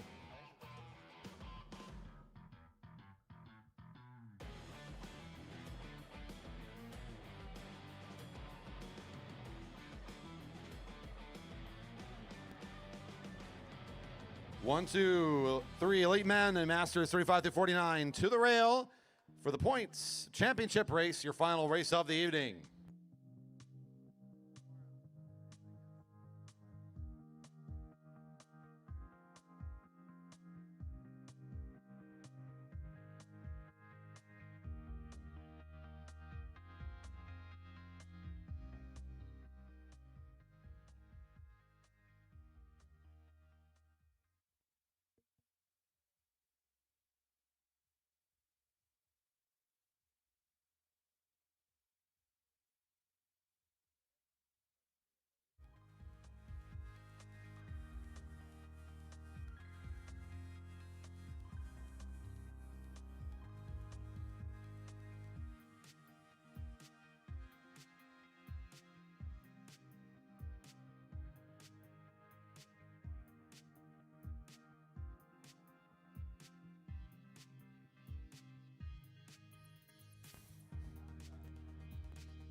And off we go for our regional points race championship. This is an opportunity for us to really get these riders around the track several times. 50 laps on the cards. Going to be a 10 by 5, 10 opportunities to sprint every 5 laps. You'll hear a bell before they go into those engaged sprints on that lap. First riders across the line get points. 5, 3, 2, and 1 to the first 4 riders. Doubled on the final lap, so at 1 to go, it's 10, 6, 4, and 2. That whistle signaling the beginning of racing. That first bell for points at 46 to go. We're going to keep track of the points. I'll announce it several times throughout the race, let riders know where their standings are. Riders with the most number of points will, of course, finish higher on those standings at the final. Any ties numerically will be broken by the finishing order on the final sprint. Again, the tiebreak will be the finishing order on that final sprint. On a length of race of this length, 50 laps, it is possible, if not even likely, that we'll see a lap of riders or riders lapping the field. When riders go up the lap, they score plus 20. When they go down the lap, they score minus 20 on their final score. 49 to go. We're just in this first lap now as Westover at the front for just a moment. This is our points race just now getting warmed up.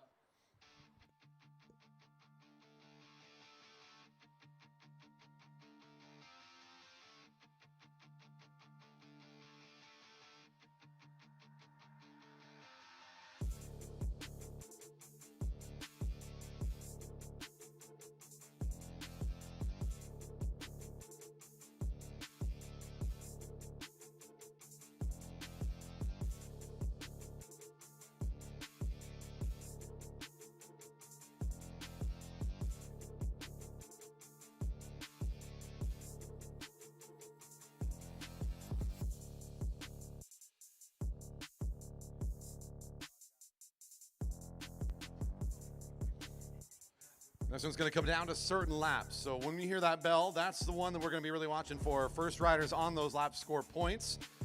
Several times throughout the race, I'll try to announce where the standings are based on the points they have so far. Going to keep track of where the leaderboard is.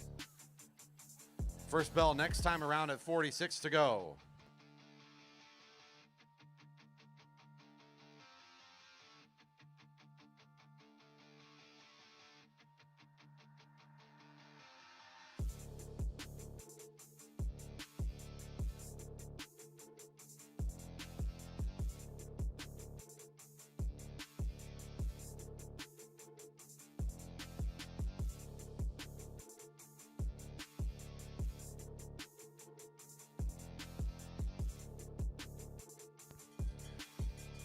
First bell, 46 to go, 0.6 time around. James Campbell Harris, number 311, leading the lap all the way around the track already. Will stay at the front as the bell's ringing. Sherfy on the wheel. Everybody all tied up right now with 0 points. Your first chance to get up onto that leaderboard. Here comes Dyna Racing jumping out to lead over at the lap now with, looks like Sandoval, Wilson, and Fairbanks all following suit. It'll be, I think, Ritter, Sandoval, Wilson, and Fairbanks in that order unofficially.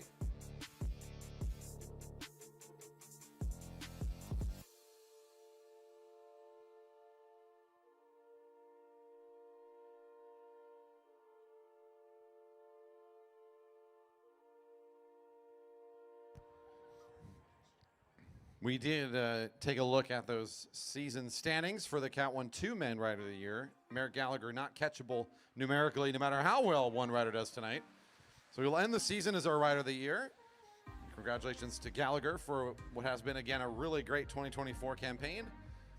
Both racing ahead of this field night after night and then going off and competing in Worlds just a couple weeks ago, all the way off there in China. I guess it was just really a week and a half ago if I think about it. Just getting back from that trip. 5 jerseys at Junior Nats. Pretty impressive stuff for our 17-year-old, and we'll get to see more from him next season, still as a junior. So looking forward to that for him. Again, your Rider of the Year already settled for the Cat 1-2 Men. I'll check in on those Cat 3 riders as well. Seeing 43 to go. First lap, we saw that jump up from Mike Ritter paying off nicely, as he will pick up the first 5. It's 3 points for Sandoval, number 2. Chris Wilson, number 9, has 2 points in 3rd place. And it was Rider 333, Keegan Fairbanks, picking up 1, currently standing in 4th place.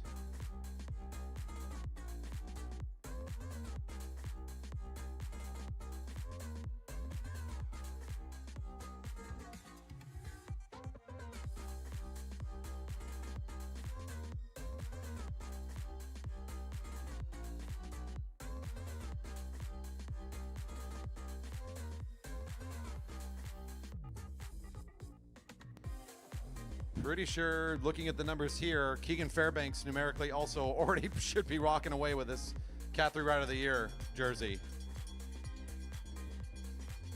Bell's ringing, 41 to go. Let's see, Fairbanks came in tonight with 67 in the Rider of the Year. The next closest rider, Quinn Kennedy, followed by Josh Sherfy, who both have upgraded out of the group. So yeah, Keegan Fairbanks, another one of the Jerry Baker Jr. riders who's been dominant this season, a champion in his age group at Junior Nats, 13, 14-year-old, and has been wearing that Rider of the Year jersey pretty much all season long. Let's come back here on the sprint being led out by Ben Flom. Here comes the recovery from ACT riders Ryan Havel for 5. That's Martin, number 27, for 3. Samuel Hill in the gray for 2. And I believe that was Ben Flom still holding on for 1 point at the back end of that, the rider in orange. That's a whole new bunch of riders getting points that time, so there's going to be a bunch of ties on the leaderboard as we got a whole new group of 4 picking up points on that sprint. 2 sprints down, 8 more to go.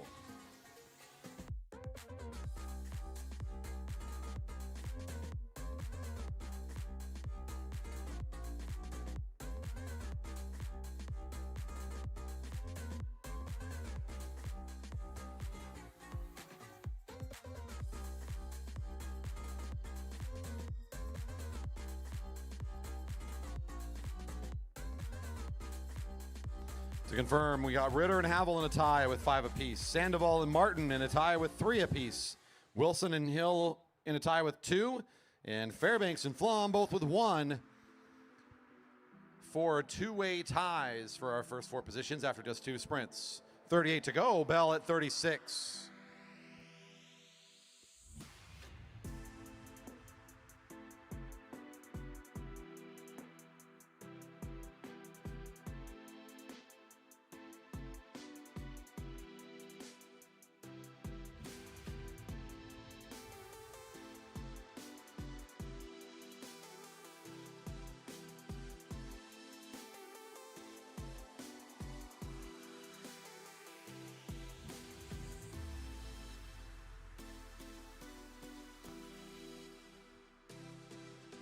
.37 to go. Bell next time around.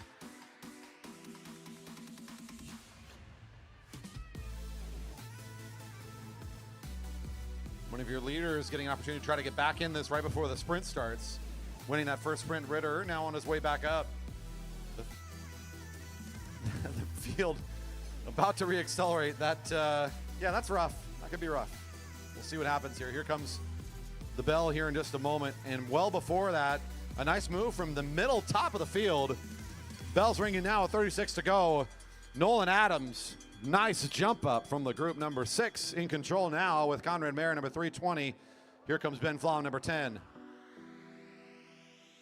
Launching that when the group was sitting still a little bit here. This is going to be, again, some new riders getting points, although Flom picked up 1 in that previous sprint. He might be able to pick up 2 here, maybe even more.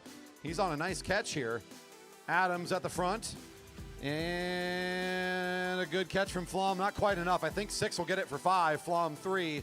Mayer for 2. And that was Sam Hill, the rider in the gray with the red helmet, I have for 1 point after that sprint.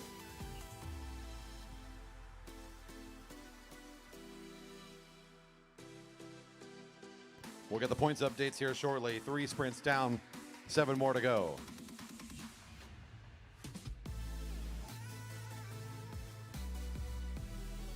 Don't forget you can support us all year long. Check us out on social media at JB Velodrome, our Instagram channel. Lots of fun videos and photos from our season. Lots of reminders about things going on here at the track. Again, Instagram at JB Velodrome, or you can find us on Facebook. Search for the name of the facility. You'll find us there. Great way to stay up to date with all of our announcements throughout the off season. Sign up for the newsletter by heading to velodrome.org. Scroll down to the footer, or you can also click on the connect button in the main menu and get connected to us that way. Beyond the newsletter, our Facebook or Instagram, however you want to connect, make sure you stay in touch with us in this off-season to know when race registration, class registration, and of course, the off-season auction will all be going down. Our nonprofit depends on your support. Thank you so much for supporting us here once again in 2025 as we look to kind of get geared up for what will be another productive off-season in preparation for another great year next year.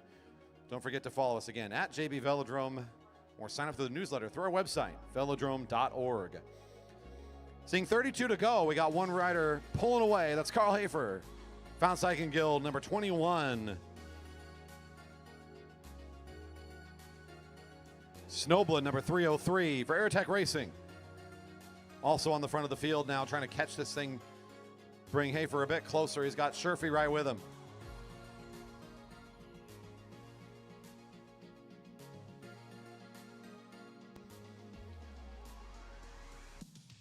Another way you can support us now and in the future, of course, make sure that you're getting on that live stream. We've got great racing action still here tonight, but help us get ready for a great 2025 as we'll bring all the racing to you once again. Bell ringing here.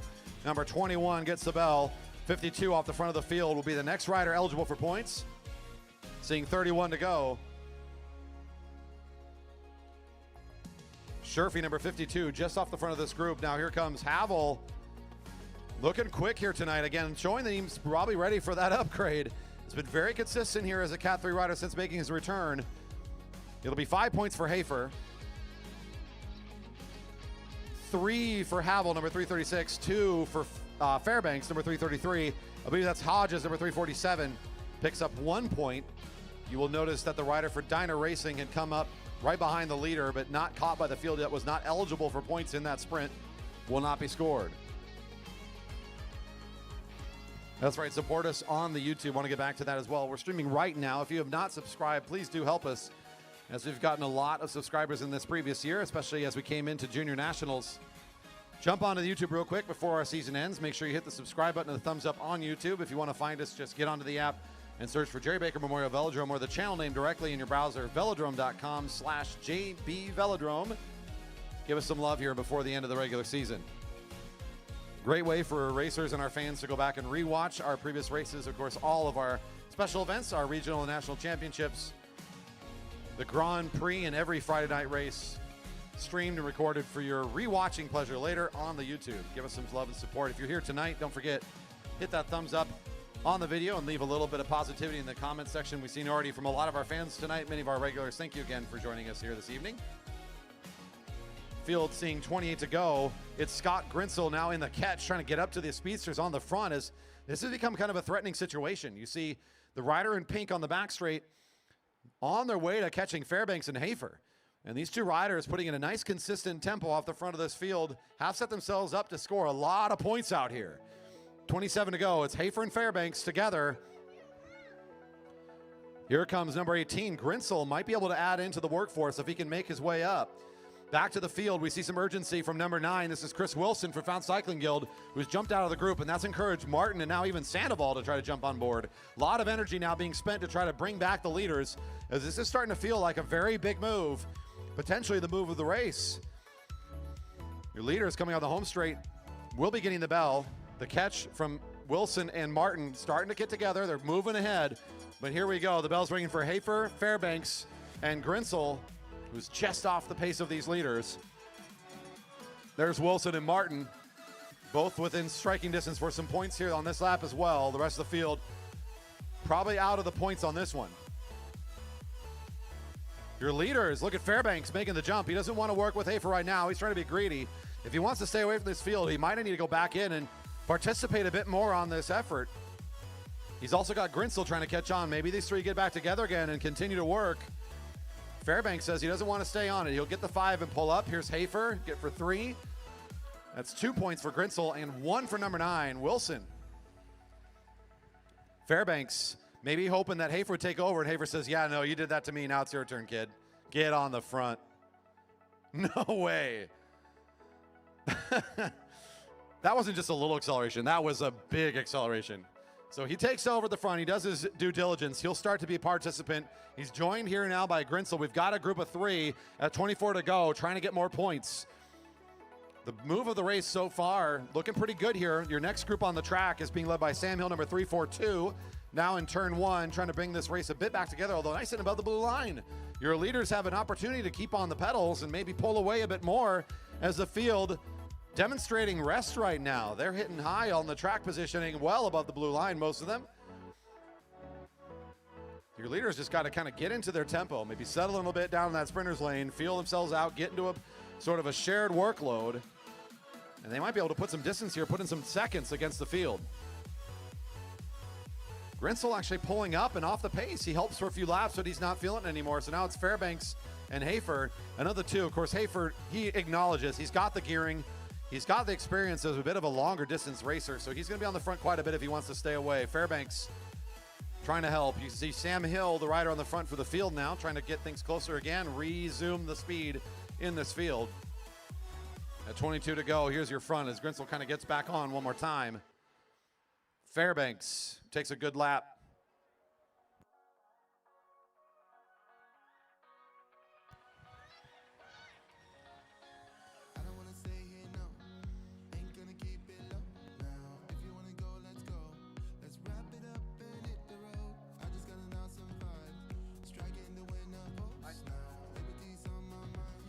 And the 3 coming the home straight will be getting the bell here. Westover in the green, not eligible for scoring right now. The field still eligible for 1 point right now. They're going to be up for 1 point as your lead 3 will fight over the 5-3-2. It goes down to the field getting the bell now. They're eligible for 1 point. Here goes Kevin Hodges, number 347. Leader still down track. Hodges, nice big move here. Drops the field quickly.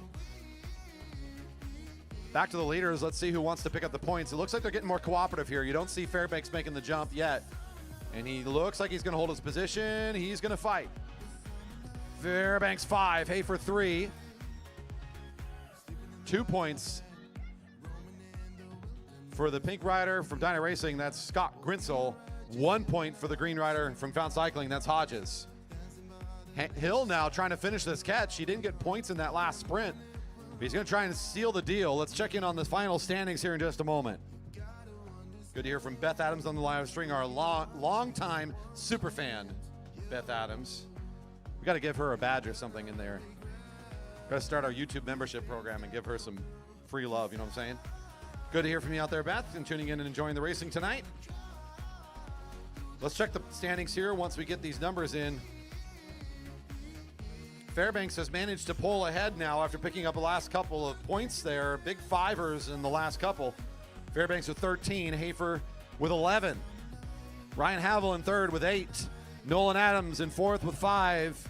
Flom with 4. Grinsell 4. Sandoval 3. Martin 3. Wilson 3. Hill 3. Mayer 2, Hodges 2. Points all over this field. Most importantly, the junior has taken over. Now, obviously, Hafer would love to stop the kid from jumping him at the line like that, as he's been doing a lot of work out here on the front, but here comes Sam Hill to make it a group of 4. The dynamics at the front have become a little bit more interesting. Hill's certainly still within reach to be at the top of this leaderboard. There's still enough laps left. Bell next time around at 16 to go. Your current race leader, though, the kid, number 333. The field seeing 17 to go, and here comes a bit more of a chase from Mayer, number 320. Feeling maybe he can make this jump. Big effort here to separate himself from the field and get into that bridge effort up to the front. The sooner you can get there, the better that is overall. You get to that group, you get back into the slipstream. So you really want to try to hustle it up. And he's going to be just a bit shy before the bell's ringing. Bell's ringing for the leaders, just now crossing the line. That's Hafer, number 21, on the front of the race. Here comes number 320 trying to catch as the bell's ringing for him too. The field sitting well above the blue line at 16 to go. Sherfy leads the way for the field. No catch just yet on their mind. We're going to watch the points here. This group of 4 will take it all. Now a half lap up from the field are your leaders. Hafer up and out of the saddle. Fairbanks. Ooh, Fairbanks for 5 again. 3 for Grinsel, 2 for Hafer, and 1 for Hill. Mayer's almost there, but no points on this lap.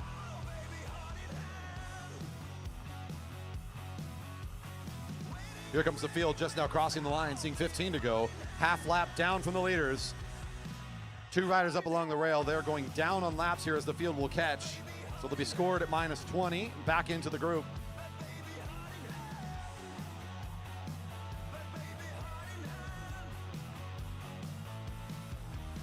$14 to go. Your group of 5 is now, we went from 4 to 5 with Mayer making the catch on that previous lap. Another rider making that strong move to get up here into the break. Just in time to start earning some very valuable points. Fairbanks stays your leader now with 18 points. Hafer in second with 13. Havel now with 8. Adams with 5. Pardon me, Grinsel with 7. Jumping up into 4th place. There's Adams with 5 and 5th. Flom and Hill both with 4.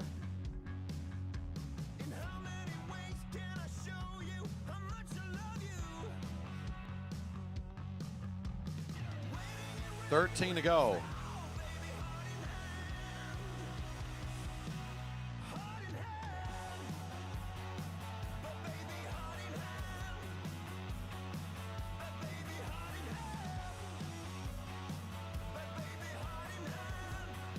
I was just reminded that for tonight, I guess we're not really thinking of these as Cat 1, 2s, and 3s combined together. It's elite men. Fairbanks absolutely control the competition right now. Despite being a 14-year-old in the Cat 3s most weeks, making this break and being very sneaky, very advantageous. And now look at this. The field still waiting above the blue line. They're done with it. They just said, you know what, come back around and get us. They're about to make the catch. We're likely going to get the bell. And they're calling it. The bell's ringing. 11 to go. The sprint's back on the front. Sprint's back on the front.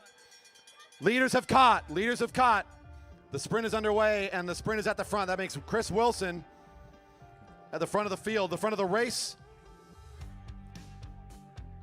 Flom picks up 5. He becomes the new lead of the race. Flom picks up 5. Sherfy and Havel for points. Sherfy 3, Havel 2, Martin 1. Front of the race is now Ben Flom, the rider in orange, over in turn 4. Your leader scored a plus 20 for catching the field. Leader, you're seeing 9 to go. This is Flom, who picked up 5 for being off the front of the field. New leader in turn 1. Leader in turn 1.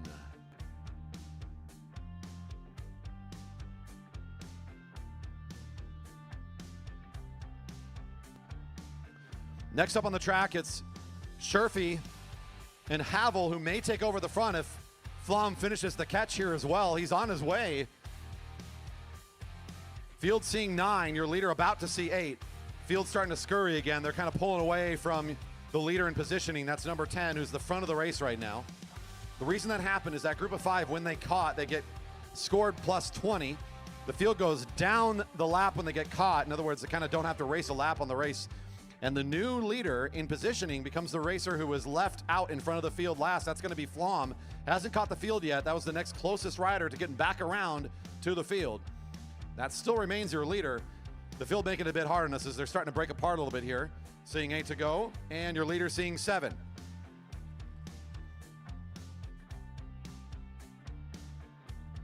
Flom scored to catch the lap. He gets the plus 20. Your new front of the race is Sherfy. Sherfy at the front of the race in turn 4, getting the bell. Sherfy, your leader, getting the bell. Sherfy getting the bell at the front of the race. Havel and Sherfy now your front coming into turn 1. Adams and Martin also eligible here to start getting some points back on this one. Flom gets the catch on the back of the race. 6 to go.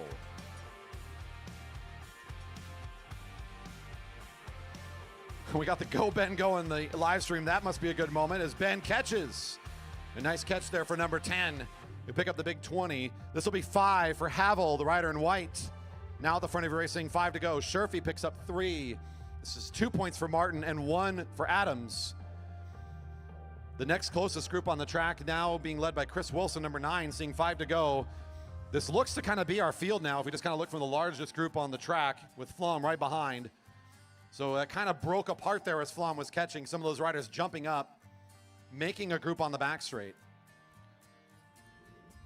Here's your leaders coming onto the home straight now. 4 to go.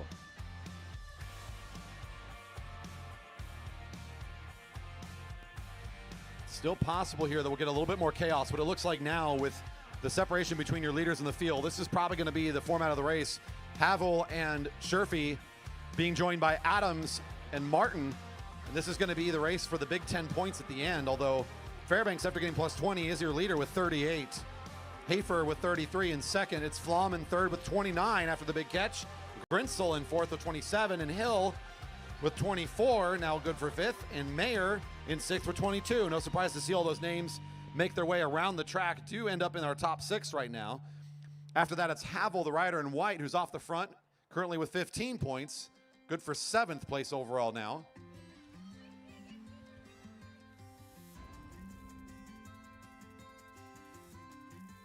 Top positions pretty well settled here, your top 3, but there's still a bit of a race for 4th, 5th, and 6th place. And of course, here's Havel still trying to pick up valuable points at the end. In this group of 4, they are the front of the race, seeing 2 to go. Next time around, your bell in the final lap here for the points race.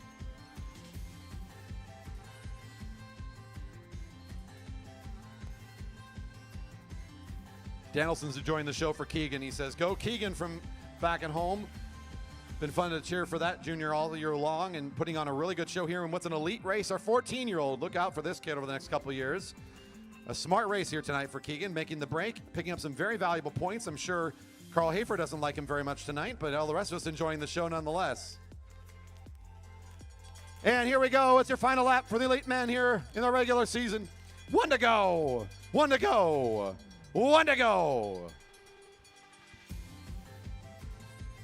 Andrew Martin wants the big points on this final sprint, and he's going to take over in very dominant fashion here on the back straight. Here comes Havel to try to get also some very valuable points on this final lap. It's going to be Martin to pick up a big 10, work his way up the final standings. Martin for 10, Havel for 6, Adams for 4, and Sherfy for 2. And where is he? There's number 333 in the midst of the group. Keegan Fairbanks, the junior 14-year-old, will be your elite regional champion here for the points race. And what was an exciting finish here for the group. All riders will exit on the back straight. An elite win on junior gears. That's a great way to put it. Spin it to win it tonight for the youngster, and really in doing it in good fashion. Let's bring up the Open Women for their points race championship. Open Women points race to the rail.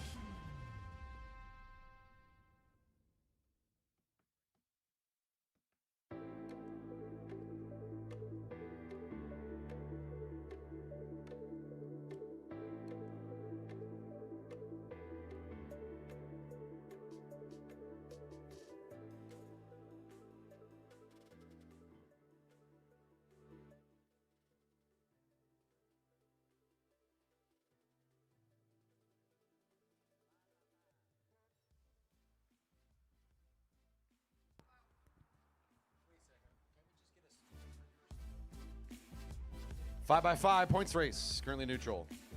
This is about the time of the night where things start to kind of get close to wrapping it up. This will be my final evening here for 2024. I'm not going to be part of the postseason again, and it's been a joy to be up here on the microphone as part of the production team. I've been really fortunate to have a great group of youngsters up here behind the scenes running the live stream every single week on the camera. We've got Sean out there on the action camera and helping with our GoPros. We've had Nick here all season kind of behind the camera. I've got Andrew up here also behind the camera and behind the computer working things tonight. Will's helping me out over here on the camera tonight, and could not be more happy, more fortunate than I am to have a good team up here on the deck. And of course, it's been a really good season. Ever since we started things off, I knew 2024 was gonna be a lot of fun. Thank you to our riders and our community, our fans for making this a great season. Thanks to our online viewers for making this another really great season. We've got ourselves 2 more races here in our regular season, and we're gonna be really enjoying, again, this conclusion, this finale. Things are starting to wrap up. I see some of our fans taking off. I know it's getting late, it's getting dark. Thank you again for coming out and joining us for this Friday night. If you're still sticking it out, let's enjoy our open women now getting started for a 25 lapper, the points race getting underway.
$22 to go.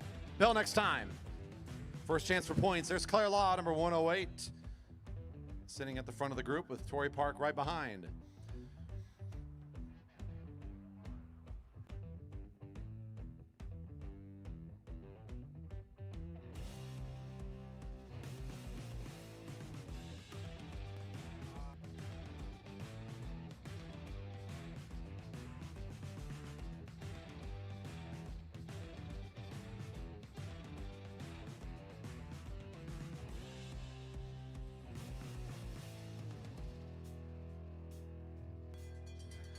Bell's ringing first time for points at 21 to go.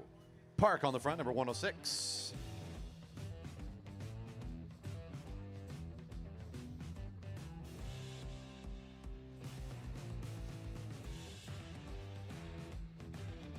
Snover sitting in wait to pounce here. Big jump down the back straight will take over the front. Claire Law also accelerating nicely out of the field.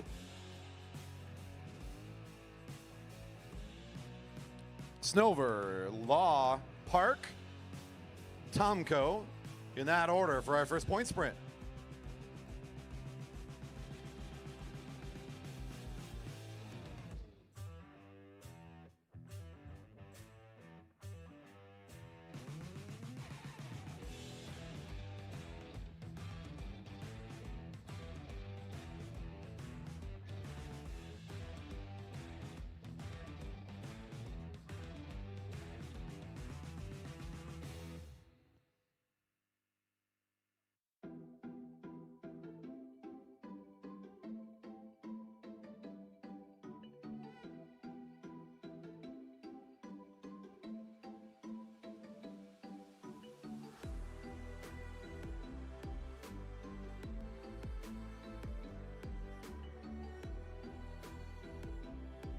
your field together in turns 3 and 4 now, with Park coming up to the front. Next bell at 16 to go.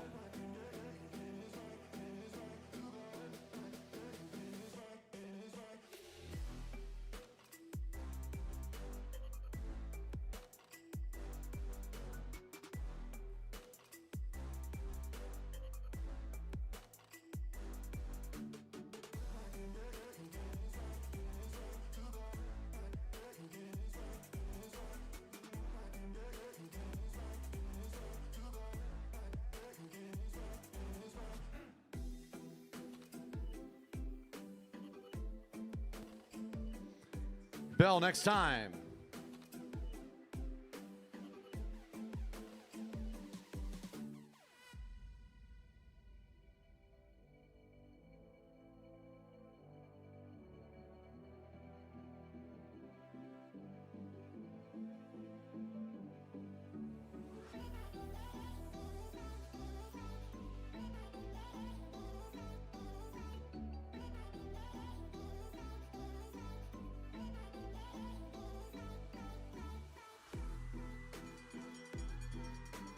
Bells ringing, 16 to go. Park back on the front. Here comes Snover, recovering quickly to try to challenge and take over onto the back straight. There's Tomko also trying to grab that wheel.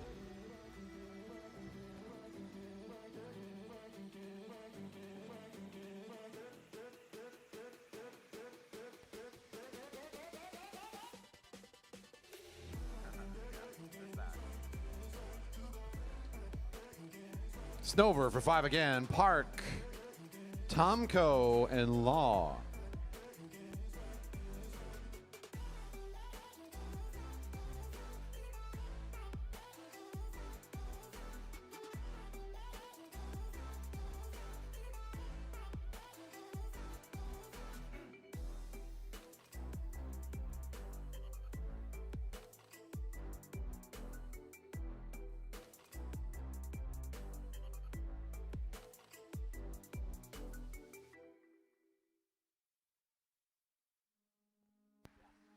$14 to go.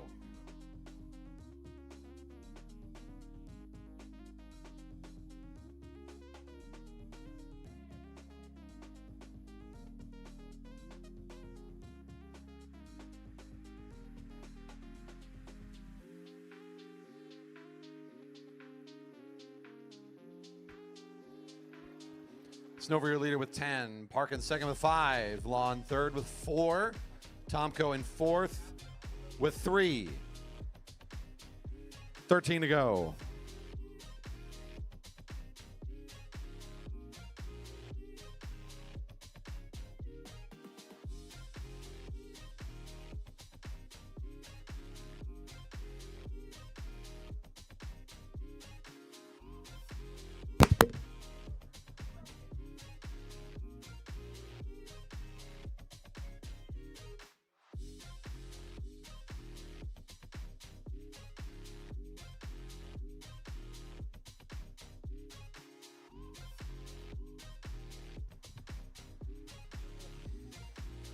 Well, what was that? I don't know.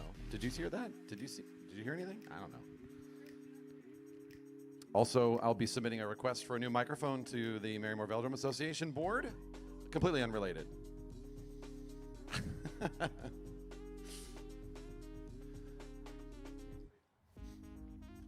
Group of 4 on the back straight with Snover, your current leader in points. Park right behind. There's Law and Tomko, your top 4, and the only rider with points have separated themselves now ahead of this next bell, and they'll continue to ride away with this race as they position themselves about half lap up from the field.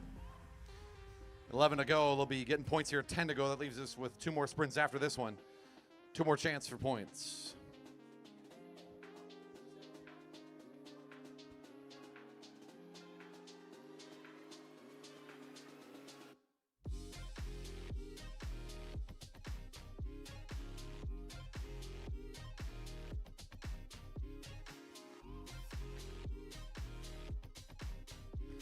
It'll be Snover, Park.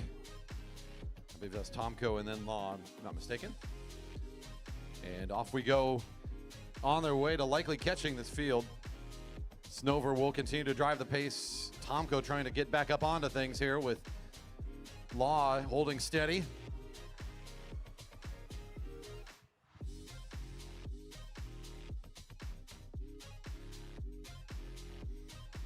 Field seeing 10, leader seeing 9.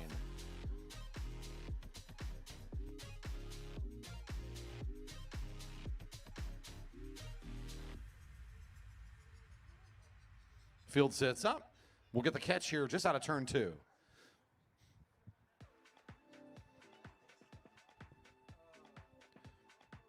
They'll score the field up the lap and bring that, the leaders up the lap, and the field now caught. Again, leaders scored up with that plus 20.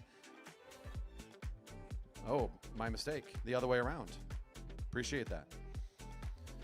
The field scored down the lap. Your leaders here with 8 to go. Your field scored down the lap.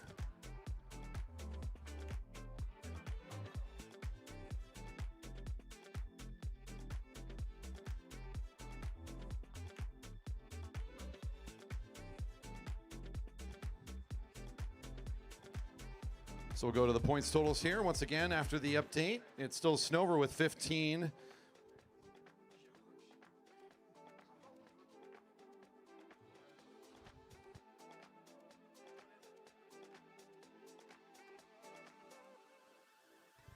Stand by, we'll get that updated.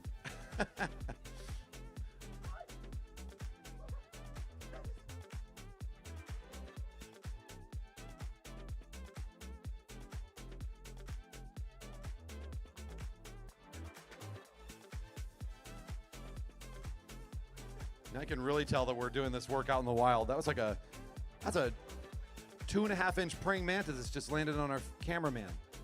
Look at this thing. I mean, you can't see it down there, can you? It's like this big. Whoa. Yeah, there we go. Get it on the camera. Look at that dude. Woo. We're out here in the park, let me tell you. The park, the animals coming to us. Bell's ringing at 6 to go.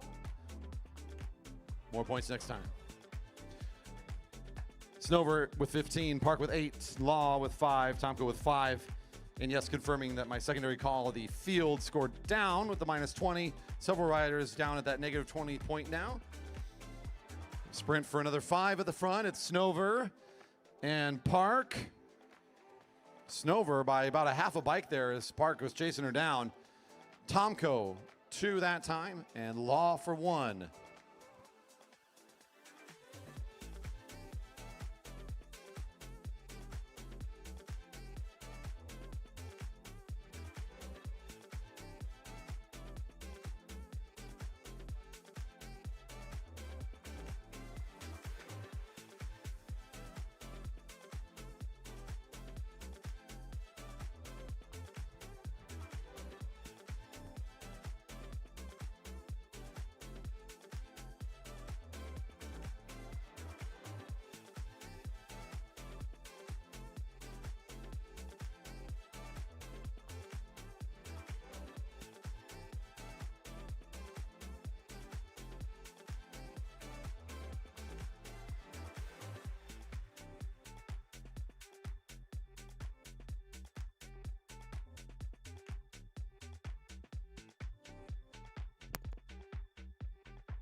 Field seeing 3 to go there.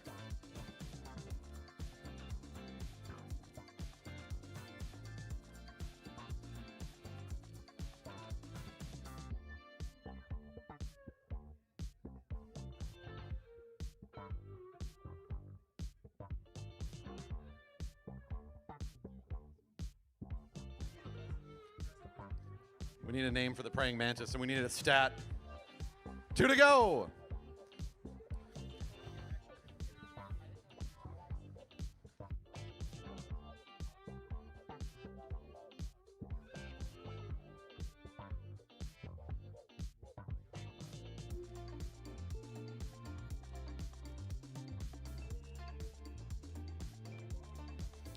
Out of turn 3, a little acceleration here from Law. Nice big jump here ahead of the bell. Coming into her final lap, one more chance for points. Law doing it the aggressive way. Nice jump early. 1 to go.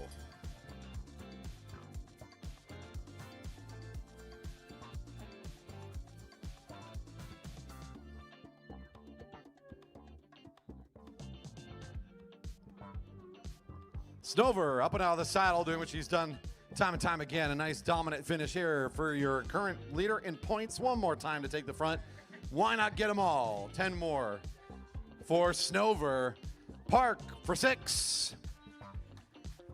Tomko, 4 points on this final sprint. And Westover will find 2 in that last effort.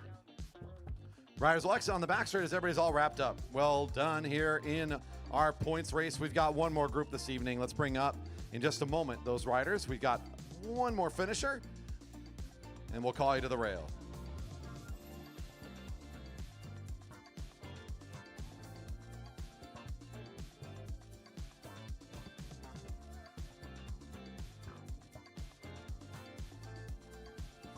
Here come our riders up to the rail. Your last race this evening. We've got a points race. I believe we've reset this one to a 4x5, 20-lap race. Riders come up to the rail.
And racing underway, your final race here for the regular season. And this will close out our makeup session here this evening for Fred's race. Your Masters riders out for 20 laps in this points race. First bell at 16 to go.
Another view there on the live stream of our new friend up here. Yeah, if there's not enough action out on the field, we're just going to keep watching the bug. It keeps dancing a little bit, you know, like kind of punching at the air. It's a good show. Oh, he's on the move. Man, that's a freaky thing when it flies. 17 to go. Chip chase on the front here. The next bell, our first bell at 16 to go next time around.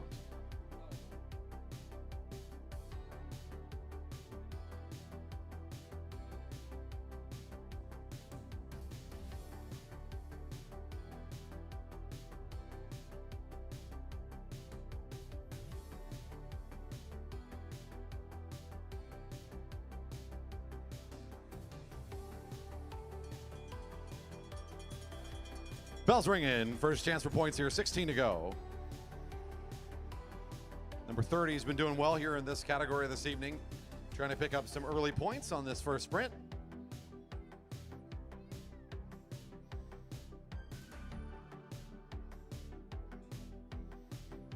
That's Park and then Rogers at the front of the group right now with Chip Chase right behind.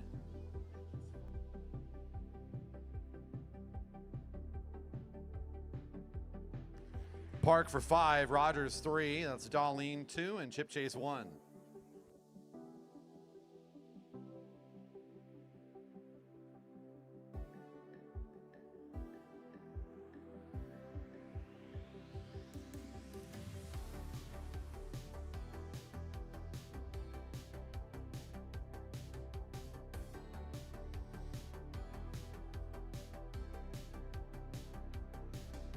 And that'll be order as I called it there. Park, your leader with 5 after the first sprint. 14 to go. Next Bell at 11.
Bell next time, they saw 12 to go.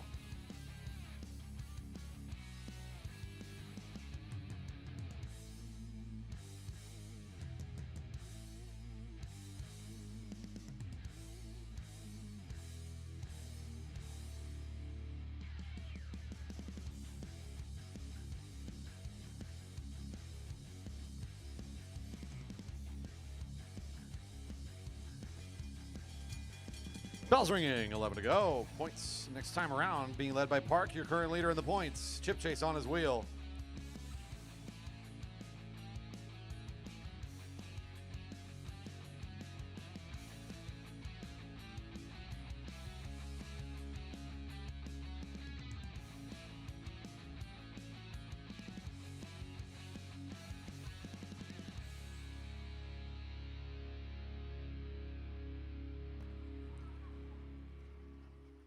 Park, Chip Chase, Darlene, and it looks like Leon's, if I'm not mistaken.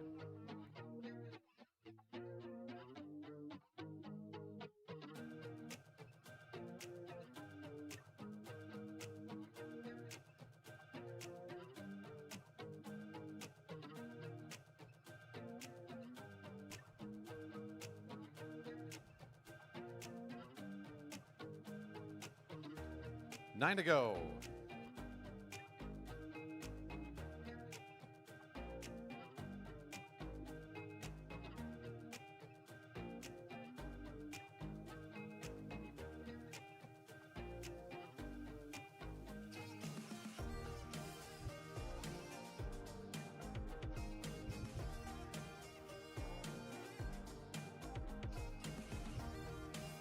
Your leader after 2, Jamie Park with 10. 2 riders with 4 is both Darlene and Chip Chase. Rogers with 3, it's Dominic Clark with 1. 8 to go, Bell at 6.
Bell ringing, 6 to go. 2 chances for points remain. Here's Chip Chase on the front.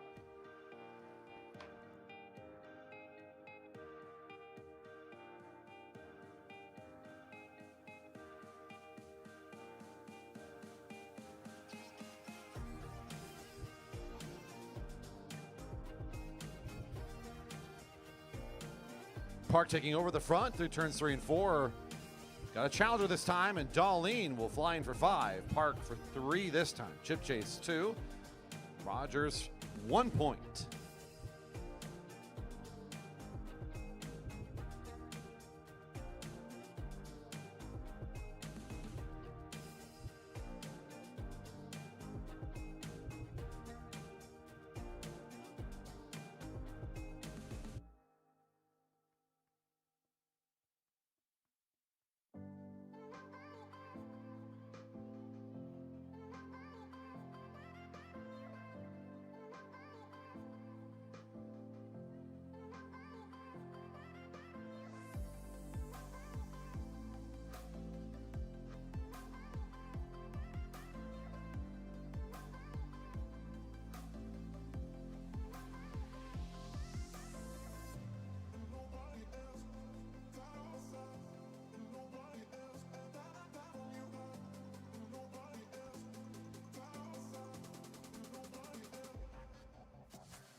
Seeing 3 to go. Bell at 1, your final chance for points.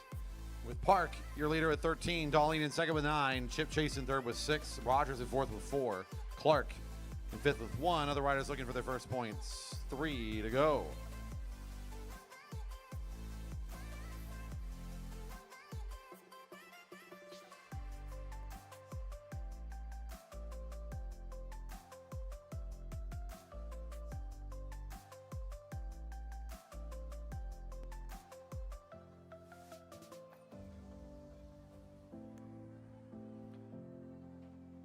Bell next time, 2 to go.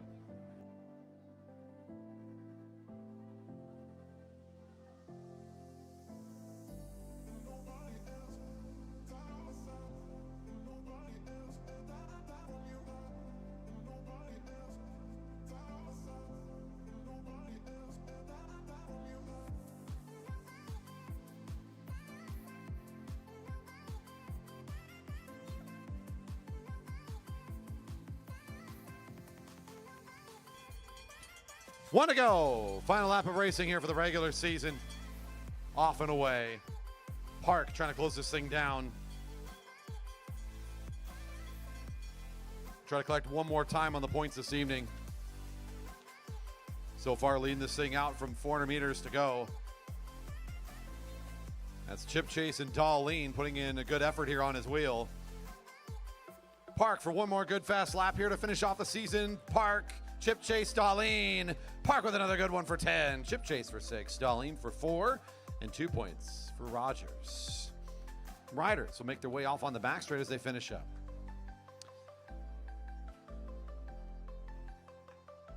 We're giving a shout out up here to my friends on the deck for helping put together our live stream and producing kind of behind the scenes. How about a quick round of applause for our officials and our support staff all season long here for putting together another great 2024 campaign. Thank you for joining us and making this a safe season with us all. Again, my name is Corey. It's been an absolute pleasure to be on the microphone with everybody for 2024. I'm glad that these racers keep putting up with my nonsense. It's too much fun to be here. I'll try to do it again next year. We've got one more week of racing next week. I'm not going to be able to join you. I'm going to be doing my other job where I go over to Redmond High School and do music stuff. So to everybody here, again, thank you so much for making this a great season. Our riders put on a really wonderful season. Really appreciate the fun, the racing, the excitement that you brought every single week. If you're out there on the live stream joining us, thank you for being a support from afar. We've had really fun interacting with you all. To a great 2024. Please enjoy your postseason for everybody who's registered to race. Have a wonderful Friday next week. And everybody, I can't wait to see you again for more racing action next year here at the Jerry Baker Memorial Velodrome.